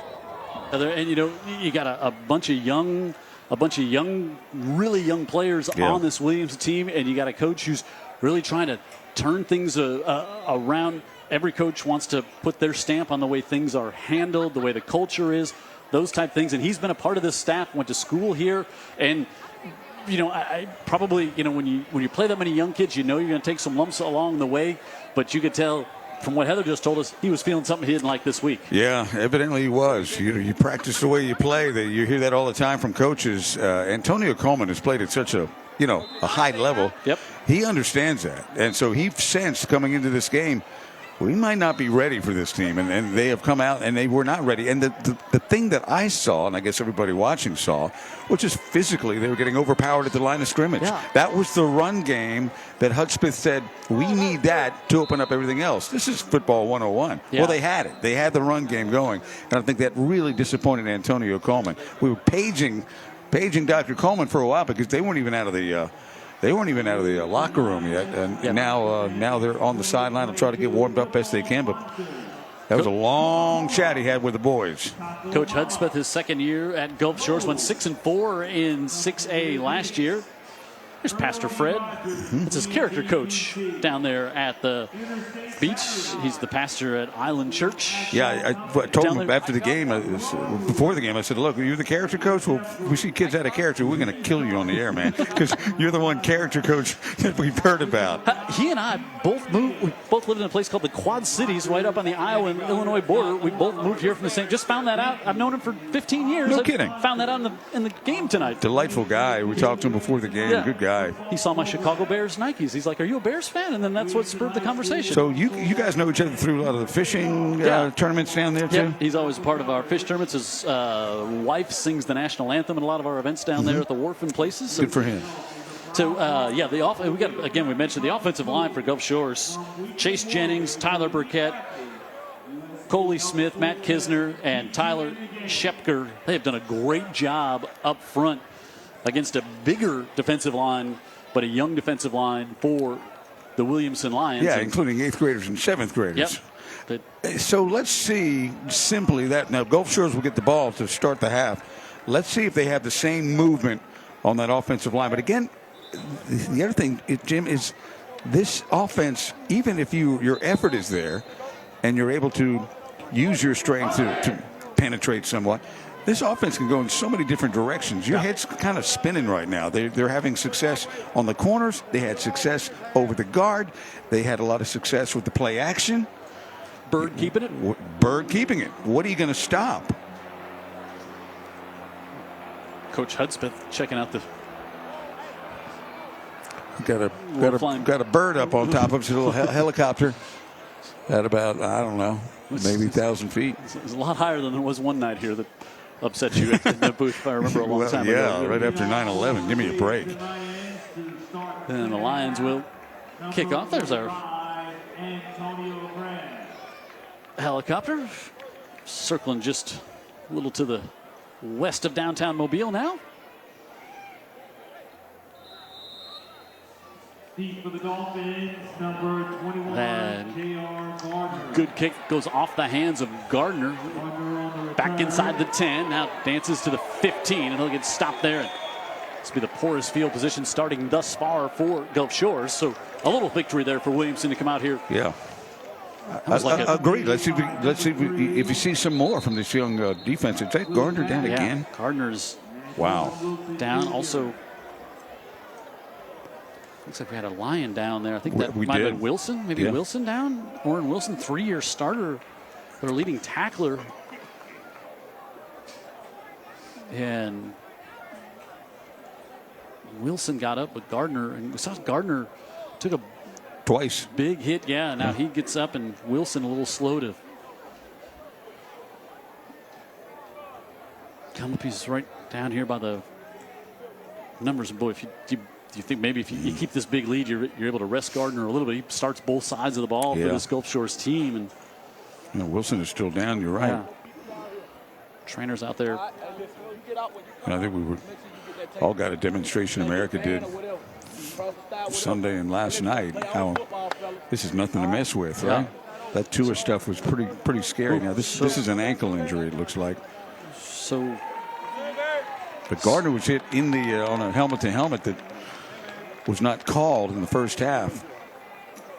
Wilson, he's their starting linebacker again, 3-year starter. So that's a big blow for this defense that doesn't need much. What a night so far. Brennan Bird, 6 of 9, 2 TDs, 104 yards. How about this, Jim? Throwing it to 6 different guys. He's just been in control. Yeah. Really been in control. And that's the kind of quarterback you win in the playoffs with. Absolutely. And he's done that already in his young career. Now he'll keep it, zips it up on the far side, able to get it off free. And Karras lost the football as he got across the 30, but that's going to be good for a USA Health first down. They took out Hudspeth on the sideline here. Let's watch us. Karras gets out there, and the ball was poked free. And Hudspeth avoided most of the collision. Yeah, there, not all of it. Getting up, but a gain of 13 up to the 30. This is Royal. Wow. Royal. Up to the 46, and he'll pick up 16 for another USA Health first down. So smooth. So smooth. You create those lanes, and then you got a guy like this behind you. Let's watch Coach Hudspeth over there. He used Overton to block his fall mostly before he got down to the turf. He's had a few plays come his way over the years of all the coaching he's done in the sidelines. There. Bird will keep this one to about the 40. He's the assistant head coach at Mississippi State. And we talked about his head coaching stints at Lafayette and Austin Peay, North Alabama as well. North Alabama is where Fred Riley played ball. Hall of Famer Fred Riley at North Alabama. Say what? I think he's in the. All right, let's calm down and do a little fact check. Can we do that? Take our time. I think they retired his number. 2nd and 7. Bird steps up, looking for Jackson, and it's going to be picked off. Owens comes up with a pick. He's got the touchdown on the offensive side and comes up with the interception here at the 14. Braden Jackson had the touchdown on the first drive, and Owens takes it away. Here's your statement defensively by Williamson Lions. Yep. Single coverage. Bird, that one just kind of hung up a little bit, and a good job on breaking on the ball. You got Owens, the best receiver for Williamson. That ball's in the air. He knows what to do. He does. We saw that in the first half. Yeah. Great speed, too. He's not one of those DBs that play DB because they couldn't catch as a wide receiver. No. He's back there doing both. Williams, quick out, comes right back to Owens, and Owens to the 19. Little rhythm, right? Yep. Offensively. Yeah, Owens. Well, it was down there, it's Carter Bird. almost like a punt because again you're just so deep in your own territory. Is that another bird out there? Yep, that's Carter Bird, the sophomore. Okay. They pick up 5, and to the near hash they'll give it to Jackson, and Jackson going to push it ahead. He's going to fall forward, and he's going to have a USA Health first down. So different when you're not behind the sticks. No kidding. On first down. Yeah. First down efficiency, coaches like to refer to it as. You know, it all starts with first down. Yep. You know, don't both start, sides of the ball. Right. Don't start 2nd and 12. Jackson, the sophomore, will stay there next to Jeremy Williams.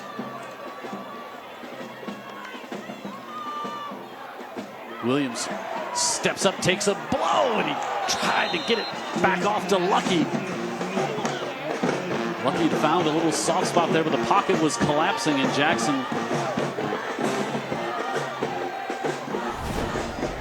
Yeah, Williams took a lick as he was trying to go to Lucky here. Let's watch. Been hit all night, Jim.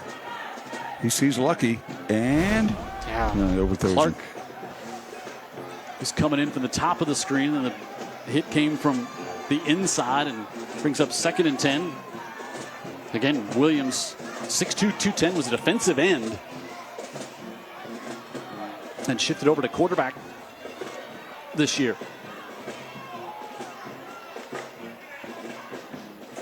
Middle of the field, able to get that one complete. It's going to be pickup of 9 on 2nd down, as that's the freshman Keith Donald with his 3rd catch tonight. We joked on the pregame show with Jeremy Williams. We said, you think Coach Coleman could still sack the quarterback like you coming around the edge? Yes, sir. I think he could still get there. Yeah.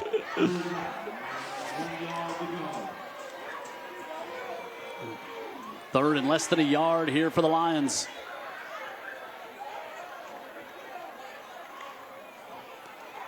Jackson is going to have the first down, slips a tackle at the 35. Jackson all the way inside the 30, 20. First and goal, Lions down to the 9. You can see who caught him, right? It was going to take a great athlete to track him down. Now, the start of the play is Jackson, obviously, but it is impressive to see what Royal does. 56 yards. Is that Royal down? The sophomore Jackson.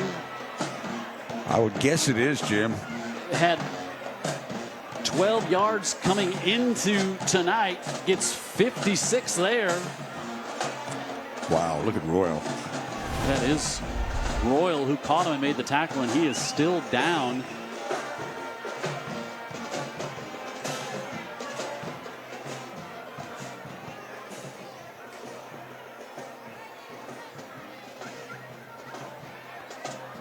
Boy, he's staying still, too.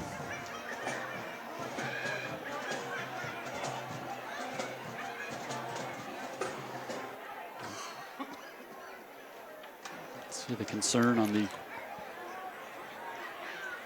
Williamson faces. They're concerned about picking up 5 more yards, too. Let's see Royal pop up.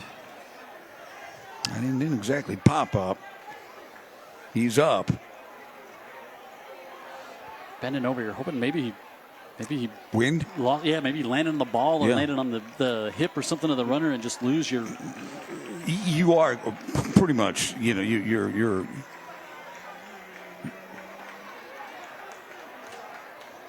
You took a blow somewhere, beat the. Sometimes too, all the granules of rubber maybe get in your eyes.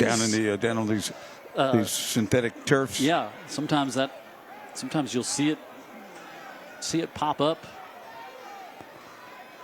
Well, the Royals out of the game. They need to get 5 yards. So what are they going to? Well, I'm sorry, they need to get 10 yards. Just about. Really a good play by Royals. Saved a touchdown, no doubt. So they'll put it in the Dr. Pepper Maroon zone. 1st and goal at the 9. Jackson stays in there after the big run. Now they'll pitch it to him.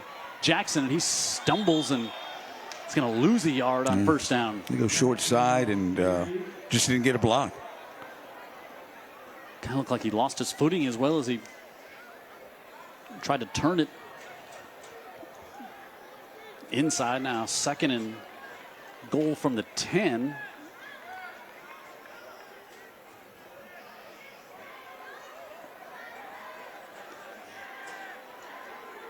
Running somebody in there pretty late. Yeah, that was the freshman Donald coming on there. Play clock down to around 5, but enough time.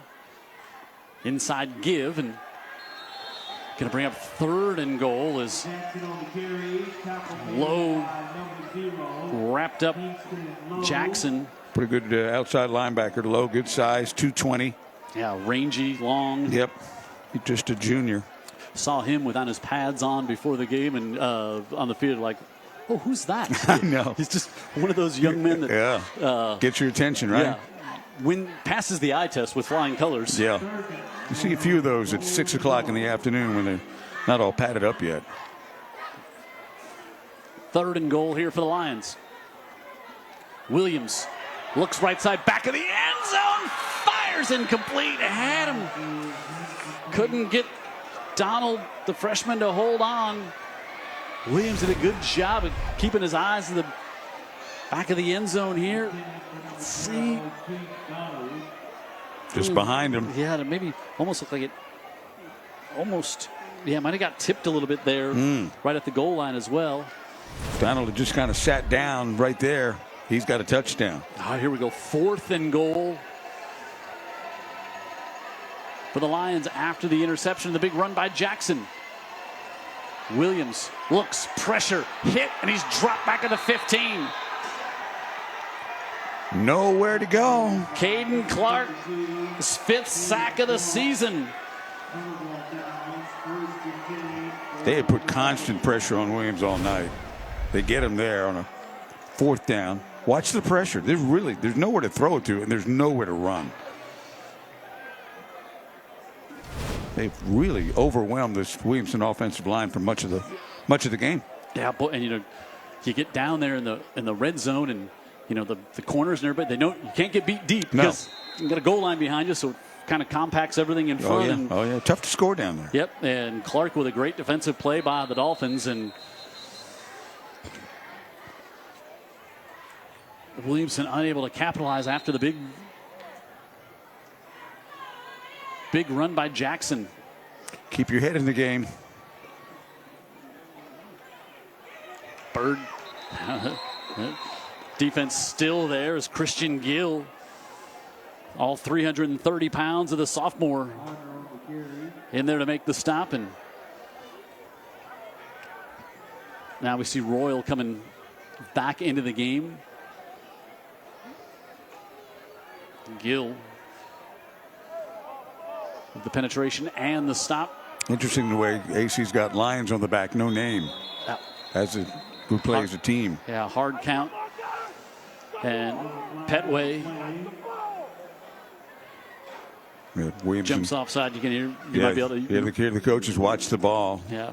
Petway. Have we called a few Petway names here at Ladd Stadium? Blunt, Williamson, over the last 23 years. probably Dan Brennan. Murphy. Yeah.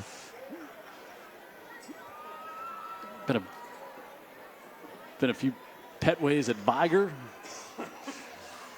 So the hard count. Make it 2nd and 5. Again, senior quarterback, young defensive line. There you go. Hard count, using the cadence. There's a lot of things this kid does well. Yep. Keeps it, dumps it out of the backfield to Royal in some space. Royal at the 25, and he's going to have the first down to the 31. Good job of Williamson to kind of keep him surrounded there, but not before he gets another USA Health first down as he picks up about 6. Another great athlete we watched for a few years was Braylon McWilliams at McGill-Tulane, Jim. He's having a really good freshman season at South Alabama, and he's producing already.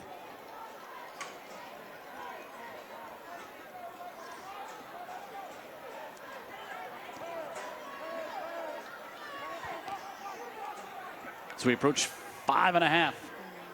Bird on the keeper. Slipped. Also had some Lions in front of him there. Willie Maddox as well as Bird pulled it back from Royal. Bring up 2nd down. Speaking of Mobile kids, Bellis Jones from Saraland has not played in the NFL yet this year. He's been out with a hamstring. May play this weekend for the Chicago Bears. Cordell Flott, wide receiver, also DB from Saraland, played at LSU. They're cousins, matching up against each other on the Giants this weekend. And Flott make a play against the Cowboys? Yep, tackled Jalen Tolbert, his first catch in the NFL, 2 Mobile kids. Tolbert from McGill, his first catch, and he's tackled by a kid from the Mobile area. Yep. What are the odds of that? Cordell Flott, as we said, probably knew one another was growing up. They had to. They had to. The elite, the area elite athletes all know each other. Yep. 3rd down. And 8 here for the Dolphins. Bird rolls out, flips it, able to get it off to his tight end, and he's got that one complete to Cameron Cooper, who's got the first down. Nicely designed play there. Cooper's been in there blocking all night long. They fake to Royal. Cooper just slips out of the backfield. Watch Cooper here, able to fight ahead. He got around Clark to get the first down. Yeah, he did.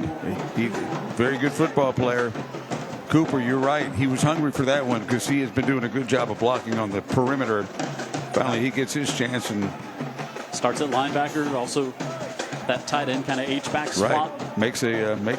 Breaks a tackle, gets a first down. Keeps the clock moving as we approach 4 minutes to go. High snap, Bird corrals it, gives it off to Royal, and Royal, watch out. Royal across the 40, another stiff arm, and he's going to be brought down at the 35. This is South Baldwin royalty right here. Ronnie Royal. 23 yards on that one. He was kind of discombobulated with the wild snap as Bird corrals it with his right hand. Yeah, so far, so often a snap like that throws the whole play off. But when you have Ronnie Royal, you make up for it. Just give him the ball and let's see what happens. And you saw some space here. But also the Lions a good job at coming on the backside penetration from the 35. Now to the right goes Bird. Looking, and he'll step out of bounds. You know, so many quarterbacks when they go out, they're thinking, I'm going to run. Bird just wants to suck that linebacker up. Just gets him to make a little bit of a step, and down the field, he loves to throw it. Yep. That's what really makes him different. He's very much a weapon at quarterback. But it's accentuated when you've got a Ronnie Royal. Yep. And you've got J.R. Gardner around you.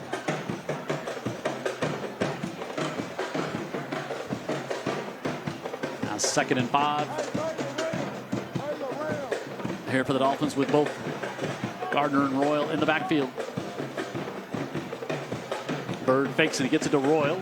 Royal across the 30. Now you see the speed to the outside. Royal down to the 10, and a late flag coming on there as well. It's going to make it half the distance. The pickup about 19 down to around the 10. Yeah, another face mask, I think, Jim. It's a beautiful thing to see a confident athlete, you know, and that's really what this guy is. And why shouldn't he be confident? But he's got everything. Yeah. So there's a face mask and then the late hit as well. Then he gets up and he said, hey, just keep feeding me. Yeah. Just keep feeding me. Confident athlete.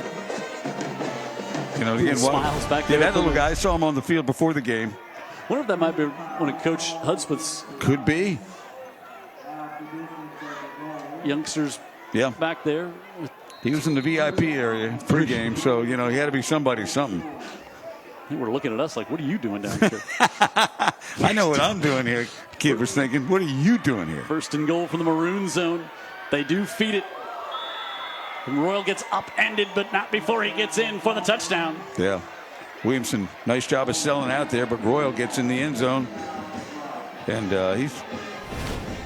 he's a physical back, but he also, you know, he puts himself in harm's way. He doesn't always win every battle.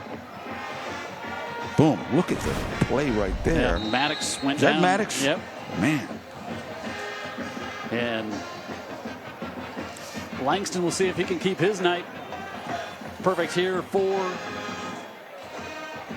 the Lions, and he does. We have a flag. Let's see what the flag is. The way the teams are running off, thinking that might be against. Oh, it's against Gulf Shores. Okay. So.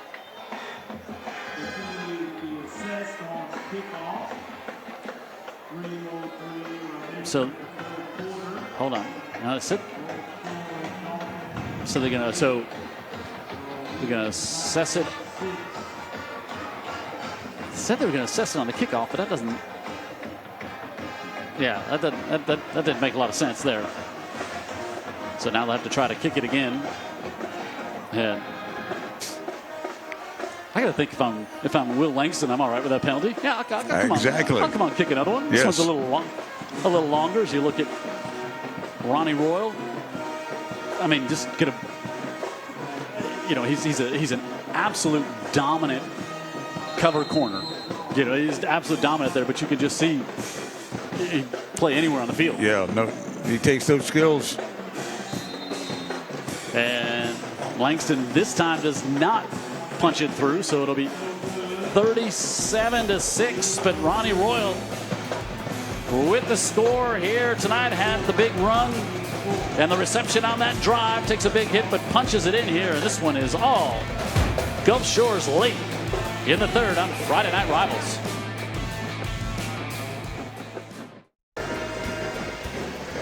Friday Night Rivals brought to you by the United States Coast Guard. Go coastguard.com.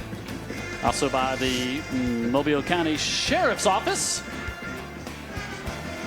And by Greer's. And Barrow Fine Furniture.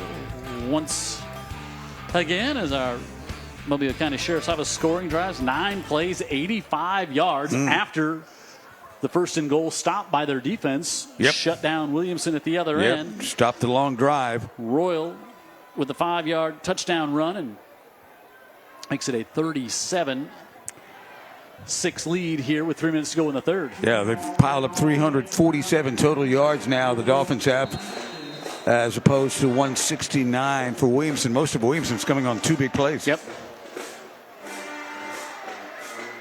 Langston sends this one into the end zone. That'll give us a chance to send it back down to Heather Healy on the sidelines.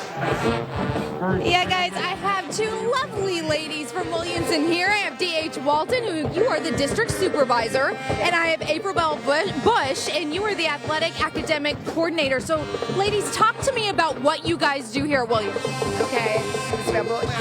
I'm the athletic advisor, and I assist the football players, basketball players, just all athletes with academics, tutoring, just to make sure that their grades stay abreast, ACT tutoring, and all of that. So I'm responsible for the academics. So you're a busy, busy woman. I am. Yeah, especially during football season. Now talk to us on what's going on here, not only just football at Williamson, but you got many things here this fall semester. Yes, the students are really gravitating to the new schedules that the district has put in place. They are the type of students that really want to do what is asked of them. And you're saying it's not football, but my eyes are on the field. Yeah. The biggest cheerleader on the field, by the way. Well, that's right. You know, it is a little discouraging when you know that a team is much better. Sure. So I'm not just flat-footed disappointed in the boys because I know their talent. Yeah.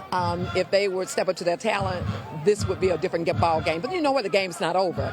There's another fourth quarter, another quarter coming up. Yeah. But I am the person that assists the principal in his absence, running the day-to-day operation and making sure that the students are academically sound and assisting the teachers, assisting the parents and students.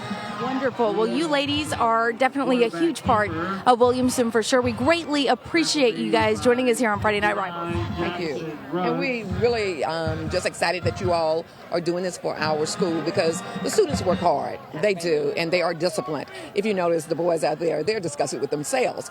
But if you notice, they still maintain good sportsmanship. Absolutely. That's what counts. Ladies, thank you both so very much. Thank you. Thanks, ladies. All 3 ladies there for that. For sure. Great job, Heather, down the sidelines here with 3rd and 5 coming up for Williamson. Saraland was leading Blunt 14-0 at the half, and now it jumped out to a 35-0 lead as Williams able to fire this one complete. It's going to be short of the first down as Robert Lucas, a freshman, with the reception. It's going to bring a 4th down situation, and fortunately for the Lions, Darian Poe is going to come out here to punt yet again. Gardner back to receive with less than a minute to go here in the third. Well, he keeps on ticking. He's been knocked out of the game a couple of times with some tough hits. Fairhope on top of Foley, now 38-22. Gardner with a fair catch, lost the handle on it, recovered by the Lions. Able to come up at the bottom of the pile is Orrin Wilson, who we saw get injured earlier in the game as Gardner couldn't hold on to it, and Wilson, who got hurt on the special teams play on the opening kickoff of this third quarter, out there this time comes up with a loose ball and puts the Williamson offense out there at the Gulf Shores 48.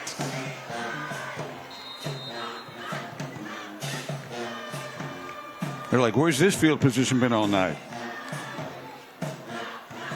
Williams, pressure coming, heaves it up wide open, far side, able to get him complete, but then not held on to.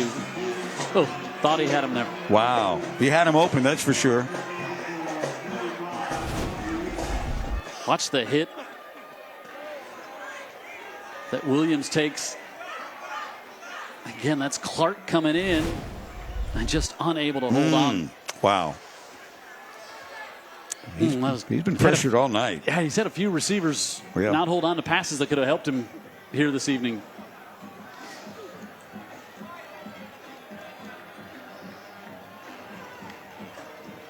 .31 seconds left Williams looking to pull it down, now flips it off, able to get that one complete out to the freshman. And going to be good for a first down. Stop the clock with 23 seconds to go. USA Health Systems first down. Keith Donald. First night that feels like the fall this evening. It's almost a little chilly here at Ladd-Peebles. Not a fan. I know. Not a fan. Gets less than 73. You pitch a fit. For a low. I like that to be the I know. low. I'm with you. Oh, an eligible man downfield. Wow.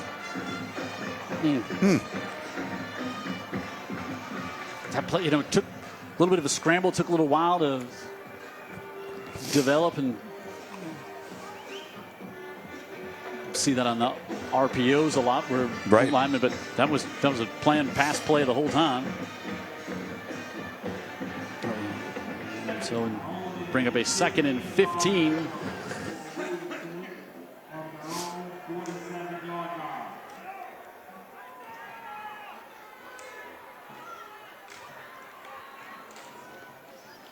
Williams looks like he wants a screen. Instead, just fires it to the near side. Big hit, incomplete, as Donald couldn't hold on to it.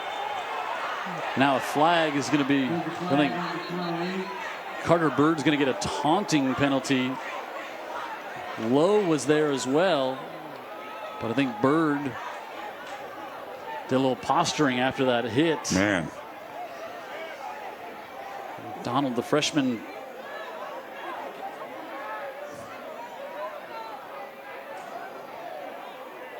see the real deep drops by Williams on these pass plays where you think he's looking to set up a screen, but instead he's just dropping back to. He's just trying to stay safe. Get away from the pressure. Yeah.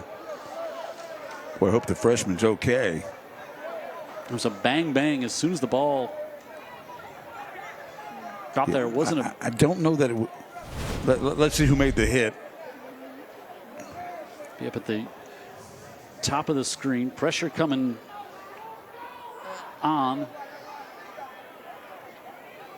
Yeah, it was Bird, and then that's what they didn't. I think that's what they didn't like, because it came. They threw it well after the play. Yeah, I think the hit itself might have been a flag, Jim. I think America was chilled by what they saw last night on a football field. Yeah, it was Braxton Duncan who came in with the pressure. Sean Kelly.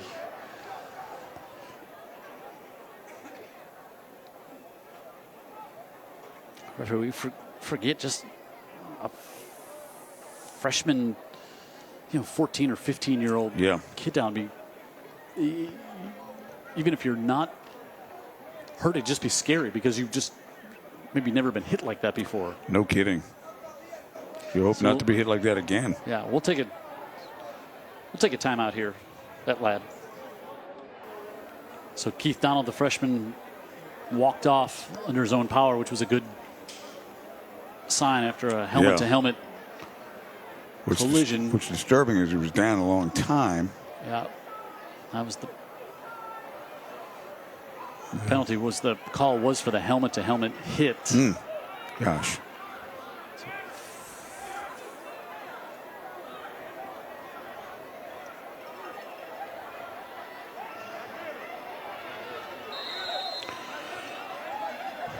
Was it on Bird? He's a sophomore. Yep.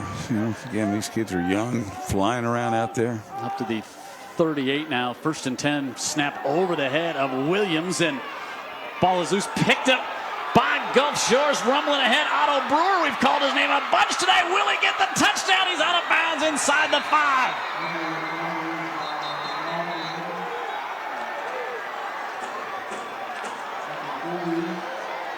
Well, we've seen high snaps throw a play off.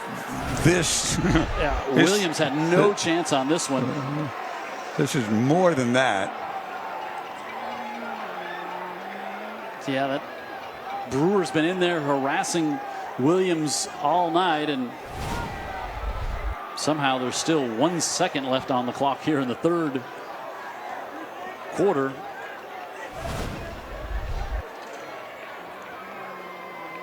The clock's at 10. Nope, hasn't started. Now they'll start it. So we'll have 1 second left as Brewer has it in the Dr. Pepper maroon zone. Smile on that senior's face. He'll think about the rest of his life, that he was stepped out of bounds and wasn't able to get it in. Yeah, scoop and almost score. Yeah, Williamson doesn't have enough players on the field, and they rush somebody off on late and get a flag.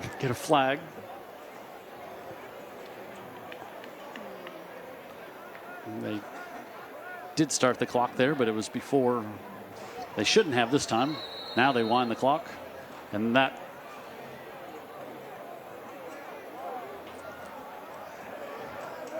can't end with defensive penalty. Is that what's going on? I guess here? it should have, but it was a pre-snap penalty.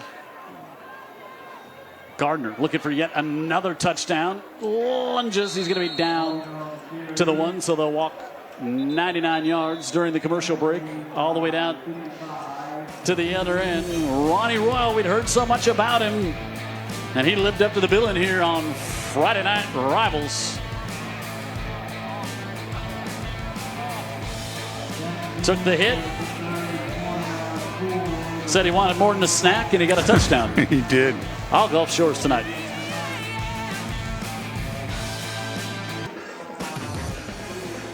Ready to start quarter number 4. Heather Healy on the sideline. I'm Jim Cox, and my partner is Dan Brennan.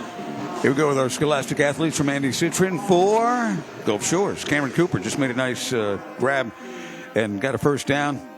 As a tight end, he's listed as a linebacker. He's a 12th grader, GPA 3.98. Plays sports, football, and track.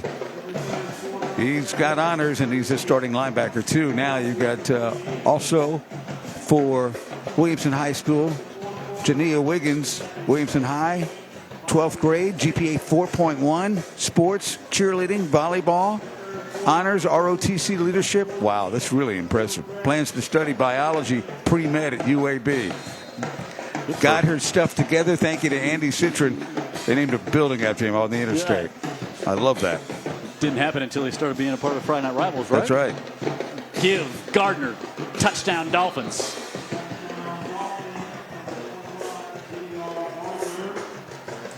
I think he'll be one of the players you can vote on as a player of the game. Be good for me. He makes my top 3. His 3rd touchdown here tonight.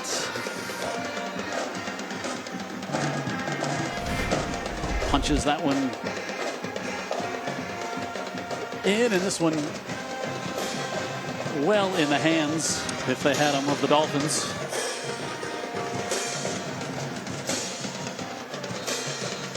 Langston. Tough to have that ball security with fins. Langston able to punch that one through, and short touchdown run. But it was set up by this one. Otto Brewer, the linebacker. Almost. Took it 40 yards. Thought he was going to walk the tightrope, but just short. Dolphins on top big.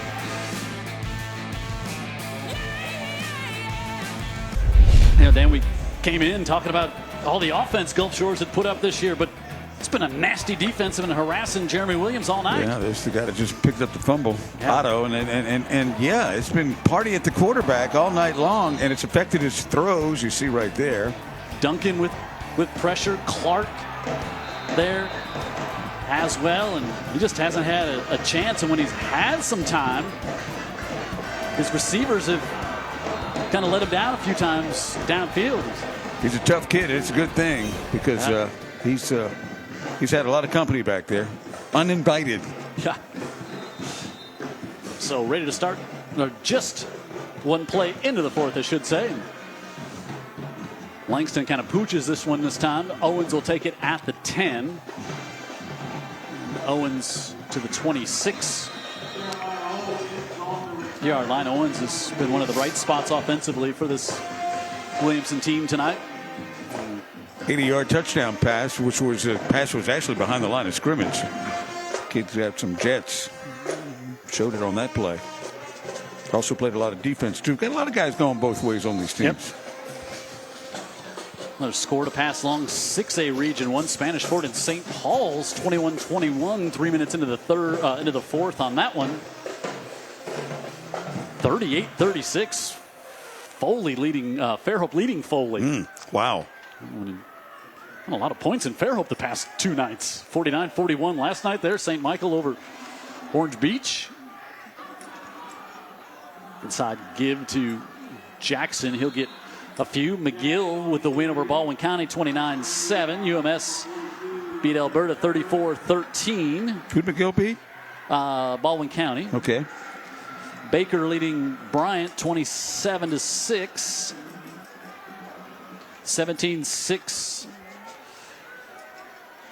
Faith Academy on top of Viger in the fourth.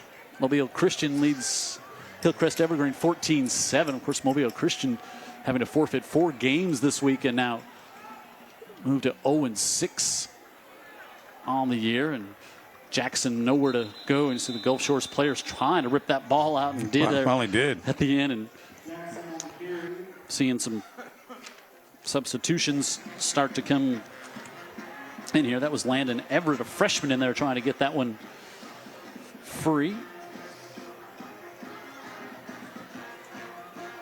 And bring up a third down and about 7 here. Now, we did a Gulf Shores game, we're thinking maybe 9-10 years ago. Isn't it time? That was at Spanish Fort. This one's at Ladd. Time for a trip to the beach? I'm always up for that. I'm sure they'd welcome us down there. And now Williamson will take a timeout. The play clock was about to run out. And I think this is just keep coaching until the final whistle with all the young players on the Lions roster. Let's get on to Heather on the sidelines. Heather, give us an update. Yeah, we have an injury update on Keith Donald. They have lowered that medical tent, so it's a little bit more private. He's sitting down on that table, and it looks like that they are doing concussion protocols for the time being, guys. Yeah, he took a big helmet-to-helmet hit on that one, so hopefully that young man is going to be okay, not just tonight and going forward. I think that's one thing we just learned about how just concussions are they're viewed so much differently than they were, even 5-10 years ago, not even going back what it used to be where 20-25 years ago, got my bell rung, got dinged. Like that's not it. You see coaches are more aware, players themselves are more aware that you can't just go back in there. Just going to fight through it isn't it's not the answer. Who seems to be really aware of it too? Ex-players. Oh, boy. Ex-players are aware of it sometimes because of what they now feel. Correct. Like 45, 50 years old, and they're also aware of it. Like, man, there were times I lied my way back into the game. I wish I'd never done that. And they'd like to actually talk to today's players to caution them about that. And, of course, young brains still developing here with these young men at these ages as well, which makes it even more dangerous. I'll bring up fourth down on that incompletion. Owens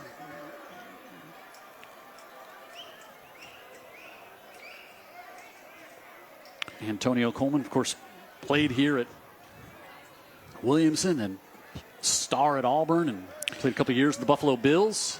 This is interesting, Jim. In the journey of a young head coach, I always like to look at this. It's on TV. It's a big game. Everybody's aware. Even if they're not watching tonight, the people who follow football, as in his other coaches, they're aware of what's happened tonight. How does he handle it? How does he handle his team? Is he so embarrassed he becomes half the coach he should be in the moment? Does that make sense? Yep. And I know he had a long talk with him at halftime, but I'm proud of AC. I think he's going about it right. He's coaching, and he's not embarrassing the kids. He's teaching, and he's like, okay, this is where we are. But he's not taking it personally. Yep, and he knows he's got a lot of young players on there. Heather talked about it earlier. The defensive coordinator for Gulf Shores, Paul Rhodes, was his defensive coordinator at Auburn. Amazing. He was a player there. Yeah. And look at the facts, too. I mean, the staff at Gulf Shores, he could only dream of. No doubt. he's got some names on that staff now. Yeah, their offensive line coach, Mitch Rodriguez, was O-line coach at Southern Miss, Louisiana, and Colorado as well. Around the corner, here goes Ronnie Royal. Royal! Touchdown, Dolphins. 50 yards. Excuse me. 62 yards for the touchdown. Wow. It's just, he's at tailback. And it's just basically a pitch, handoff, whatever. Not much in the design. That was designed by God, who created Ronnie Royal, because he just outran everybody to the corner and then to the end zone. Nice play, God. Yeah. Probably not. Wonder if his evening might be done here. You would think. As Gulf Shores has come to Ladd and hung 50 on Williamson. Yeah. Here tonight.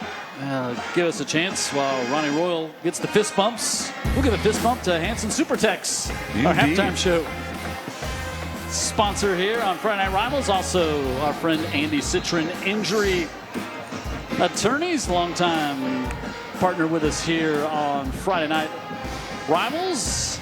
Alabama Orthopedic Clinic to our pregame show. They bring our live streaming on Facebook. And also our friends at Wendy's. And Gulf Shores, you see the score there, 51-6. Ronnie Royal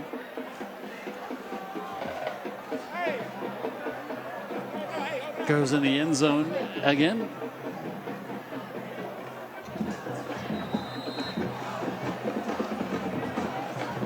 And Langston kicks this one off. Will it be taken by Owens at about the 12, and he's out to the 31-yard line with 9.5 to go here. I think you get to a point in the game where you're both coaches, you're kind of thinking, okay, now our goal is let's get out of here without any more injuries from this standpoint going forward. Yeah, it'd be interesting to know what Coleman is thinking right now. He might still want to get some teachable moments in here. There's part of him that's saying, let's go home. Let's get to the locker room. And we had an injury already tonight with a concussion protocol. Williams, middle of the field, fires. He's able to get that one complete. It's Owens, and Owens across the 40, the 30. You see his speed is being knocked out of bounds inside the 20.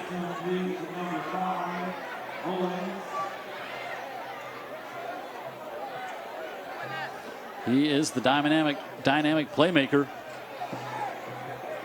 And he'll pick up 54 on that one. He's got an 80-yard touchdown earlier, and he gets 54 on that one. That's one of the few times we've seen a ball out in the middle of the field. Yep. You know, they had a chance in that first drive. Came up incomplete. So we got some extra white jerseys in there for Gulf Shores right now on the defensive side.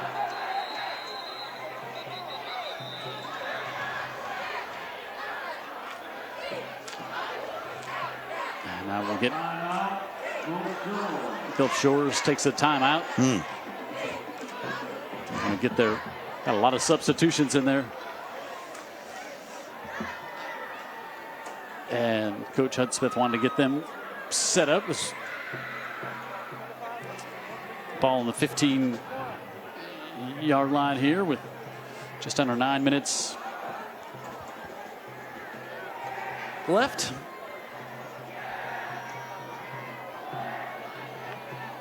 That'll give us a chance to tell you our Dr. Pepper one-of-a-kind player of the game.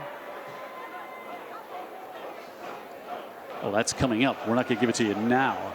Yes, we're telling you it's a tease coming up. Yeah. Well, a couple of headlines here. First real autumn feel of the games we've had this year, for sure. We heard a lot about Williamson's defense. We leave tonight thinking about Gulf Shore's offense. And defense. And defense for sure, but we knew that Williamson was going to have trouble scoring anyway.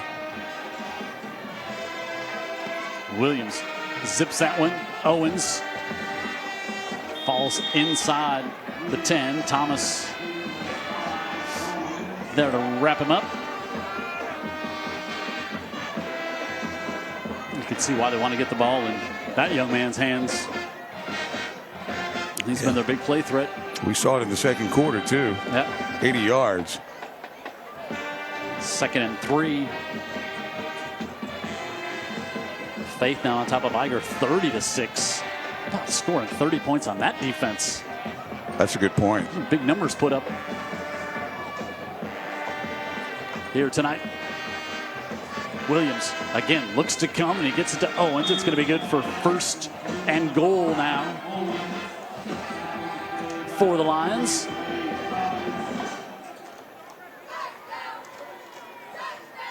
First and goal, Williamson Lions. Now he'll go under center, and the big quarterback will go on the quarterback sneak. And he's in for the touchdown. Yeah, if your quarterback used to be a defensive end, when you just do that, and they did, and they score. 6'2", 215. Inertia is your friend, right?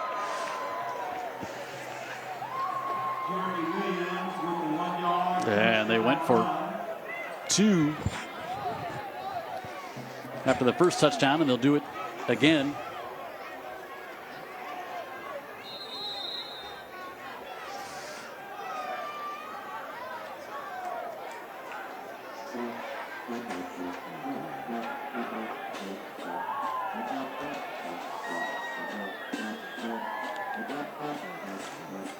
Williams looking to throw again, fakes. Now wants to keep it instead, flings it, and incomplete. Tried to get it back off there to John Austin, another freshman. And second time tonight their PAT 2-point attempt fails, so we'll tell you some more of our fine friends here. USA Health back with us on Friday Night Rivals as our roof doctors. And Herc Reynolds, longtime partner of ours with our player of the game. We'll give you 3 of those at the end of this one. And also the City of Mobile and their Kindness Counts campaign.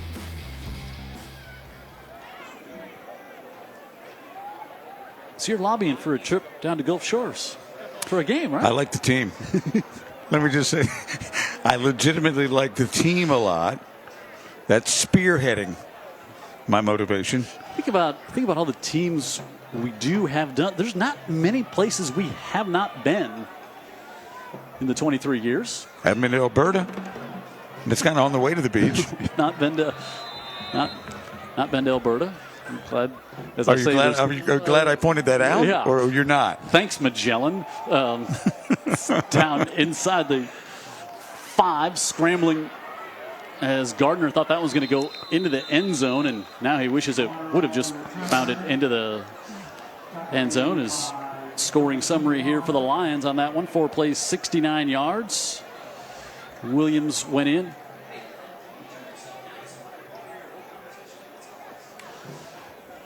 One-yard run on the quarterback sneak.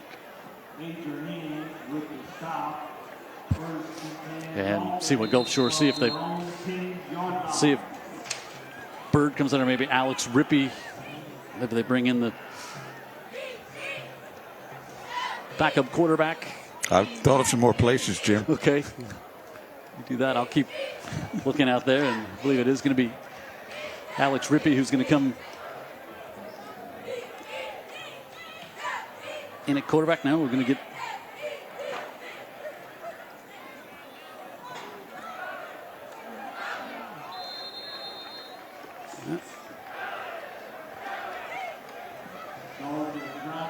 Dalton Johnson coming in at quarterback.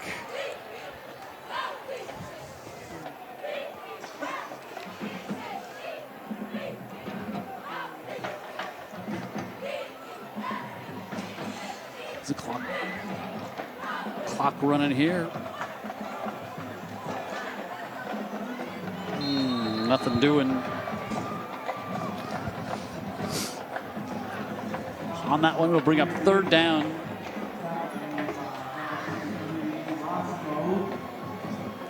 For the Dolphins. Trying to double check that here.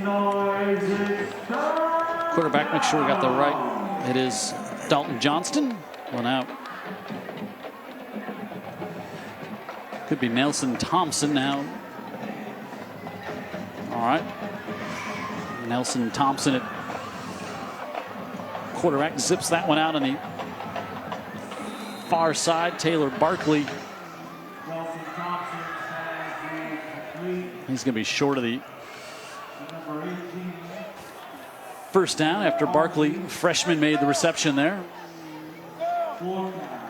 And fourth down, and you might not have a lot of backup punters race if Will Langston had to make the long run down here on the punt. And Owens will stand just inside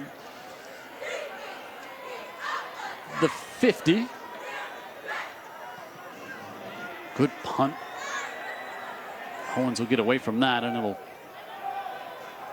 bound inside the 40 all the way down to the 35 to the 33-yard line.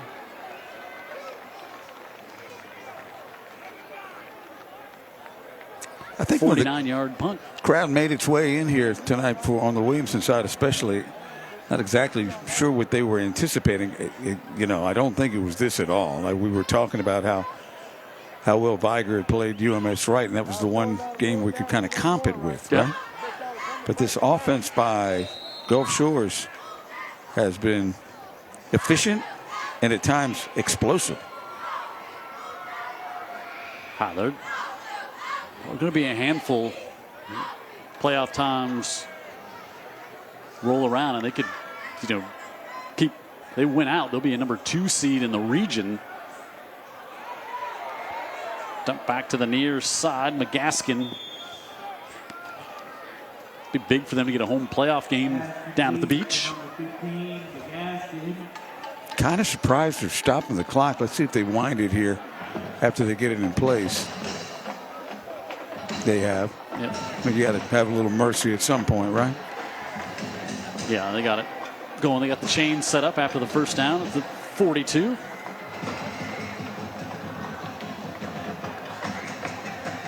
McGaskin back. Now, still looking to throw it. Wanting to go up top, and Owens couldn't hold that one in. Owens is back there in coverage with Braden Jackson. They've been battling all night. Jackson caught the first touchdown of the game on offense for the Dolphins. Yeah, he did. That was the one where Bird knew exactly where he was going at the snap, right? Yeah. Delivered the touchdown.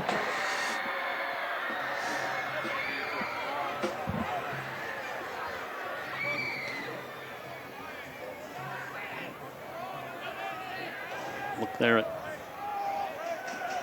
Ronnie Royal and Kingston Lowe. Pass over the middle. Complete. And a pod of Dolphins there to make the stop. Pod? I think that's what they're called when they're together. Pod of Dolphins? What would it be? A school of Dolphins? Pod? Pod? Could be wrong. That's just whales. It's a pod of whales. I thought maybe it's a school Last of time Dolphins. I checked. Last time I checked, the dolphin's not a whale. So suddenly, you've got all the geographical and biographical answers up here in the booth. Yeah, tell you what. More places we haven't. I'm going to guess maybe Ronnie Royal is our Dr. Pepper player of the game. Why not? Here, let's watch what he's done here tonight, our one-of-a-kind player of the game. He's just so much talked about, this young man. And see everything he's done on offense. And I didn't see any passes being thrown his way at all tonight defensively. No. Out there's a corner. No. He's a true, like Phillip Rivers referred to him. He said he is a true shutdown corner. Yeah. And I will take Coach Rivers' word for that when he says this young man is a shutdown corner. There was a long touchdown run he had there. I would believe what Phillip Rivers has got to say about defending against the pass. Yeah. Right? He knows a little bit about that. Yeah. Again, Ron Rowe was the Max Preps freshman of the year in the nation. All-state twice. And the Alabama Sports Writers, preseason All-American as well. I was pulling you back, but I was making sure I was covered. Was that? I think. Did I see Keith Donald is back in the game? No, he's just back.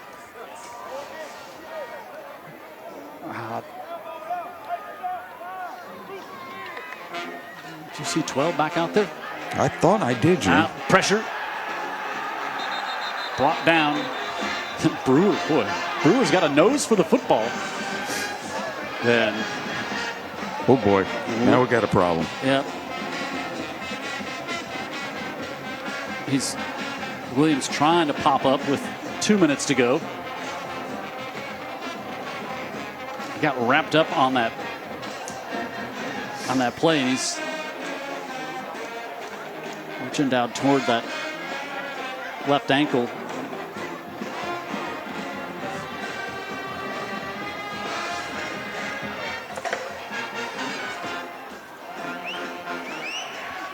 More pressure, even with the backups from Gulf Shores. Oh, yeah.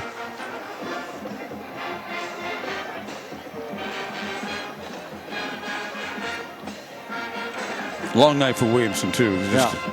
Line of scrimmage has not been their friend by any stretch of the imagination, offensively or defensively.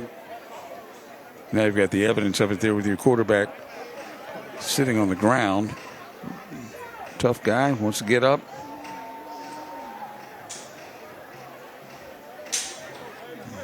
Folks from USA Health there with the Williamson garb on the head. Yep. So see Williams walk off. That's a good sign. How about this one? Final after 3 overtimes. Spanish Fort 41, St. Paul's 38. Wow. Triple overtime. Jake Gottfried with the winning 2-yard touchdown run for the Toros. That's about as we would have guessed, right? Yep. So great win for Spanish Fort. What a painful lesson for Williamson here tonight. A loss, yes, but pain will be extended a bit here. Yeah, and Antonio Coleman, he knows he's got work to do, just with everything, with facilities, with organization, with a roster as well. You're playing kids who are in the 7th and 8th grade. You're probably not exactly where you want to be yet. Well, Williamson, not enough men on the field for that punt. High snap. Gulf Shores doesn't bring any pressure, and this one caught and dropped back at the 10 with a minute 15 left here, and I think Gulf Shores will just take a knee here. You would guess. You would guess. Well, they got the win, and they look like they're a team that's just getting better as the year goes along. I don't think Coach Hudspeth saw this coming tonight. I mean, I think you're always confident you're going to get the win. I don't think he saw a 51-12 final score here tonight. Jimmy, I think he's really his eyes were open by the way they were able to run the ball in the first half. Yep. And that opened everything else up. And when you have a quarterback, I keep calling him words like capable. It's not enough. Yeah, it's underselling the It is underselling the goods, right? So Bird is a really, really good quarterback. Like I say, he's a quarterback you can win in the playoffs with. You don't have that. Your problem's not going to be a quarterback. And they give to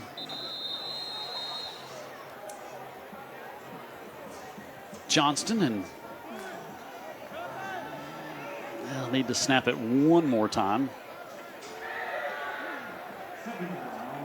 As Nelson Thompson, the freshman, in there at quarterback. And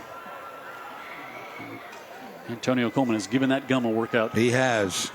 There's no telling what's running through his mind right now as he suddenly assesses his team after kind of a disastrous performance. But Coleman is a good man. He's a good coach, and he's got work to be done there. That's just, when you just compare the programs. You might have heard him on the microphone there saying, line it up, get for the handshake, line it up, listen to get the handshake, and listen if your band plays. Yeah, I mean, he knows what he's doing, and he probably, if it wasn't clear to him the work he's got to do, it's clear now. And this is a school with resources, with a very deep coaching staff. Talking about Gulf Shores, and a lot of things that Coleman doesn't have. Yeah, and a heck of a football team. These Gulf Shores Dolphins right now. 6-1 on the year. 51-12, they win it. We'll come back to wrap things up from Ladd right after this.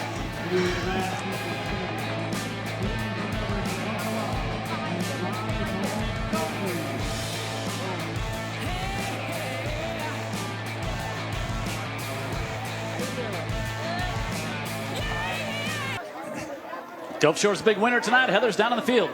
Well, you just missed the ice bath, you guys. Coach, how did it feel after that huge win? Proud of our guys, proud of the Gulf Shores Nation, the way we came down and, not only played tonight, but how we prepared all week long. We had great preparation, and most of the times when you prepare well, you play well. But total team effort from our band, our players, our parents, our coaches. Proud of everybody involved. Yeah, preparedness is key. Your offense hit its stride from the very beginning, Coach. Talk about how you got through that Williamson defense. Well, coming in, we knew they had an outstanding defense. They'd only given up two touchdowns in the last 5 games. So hats off to those guys. They're having a great season. But, we wanted to establish the run game and was able to do that early. And once we got that established, it helped a little bit with the play action. And we got in a little bit of rhythm, and our defense just played really well also. Yeah, you got an extensive coaching career. We've talked about this earlier. We've talked about it all through the game, really. Talk about how this really matches up to your coaching career. Well, I tell you what, this win right here, they're all sweet. It's hard to win in football, whether it's high school, college. Every win is special. But it's more special when you do it with a great group of guys and a great cheer group like this and band. All right, we're going to end it with that, and Dr. Pepper's got the game-winning trophy for you. Thank you. Congratulations, Coach, on behalf of Coca-Cola and Dr. Pepper. Thank you. I appreciate that. Gulf Shores, your winner tonight, 51-12. Our Herc Reynolds Player of the Game nominations: Ronnie Royal from Gulf Shores, Joseph Gardner from Gulf Shores, and Jeremiah Owens from Williamson. Go to utv44.com and you can vote on that. Brought to you by Herc Reynolds Solutions. Want to thank all of our great partners here on Friday Night Rivals. Friday Night Rivals, Dr. Pepper, Sonic, Coast Guard, Greer's, Barrel Fine Furniture, Hanson Supertex, Anti-Citrin Injury Attorneys, Alabama Orthopedic Clinic, USA Health Roof Doctors, City Mobile and their Kind Discounts campaigns, and Herc Reynolds. For Vincent Early, our director. Our great Friday Night Rivals crew here tonight. Heather Healy down on the sidelines. Dan Brennan up in the booth. I'm Jim Cox saying good night from Ladd, where the Dolphins swim up to Mobile tonight and leave with an impressive victory in 5A Region 1, 51-12. They're 6-1 on the year, 4-1 on the region. They fed it to Ronnie Royal. And the Dolphins victorious tonight in a bath for Coach Hudspeth.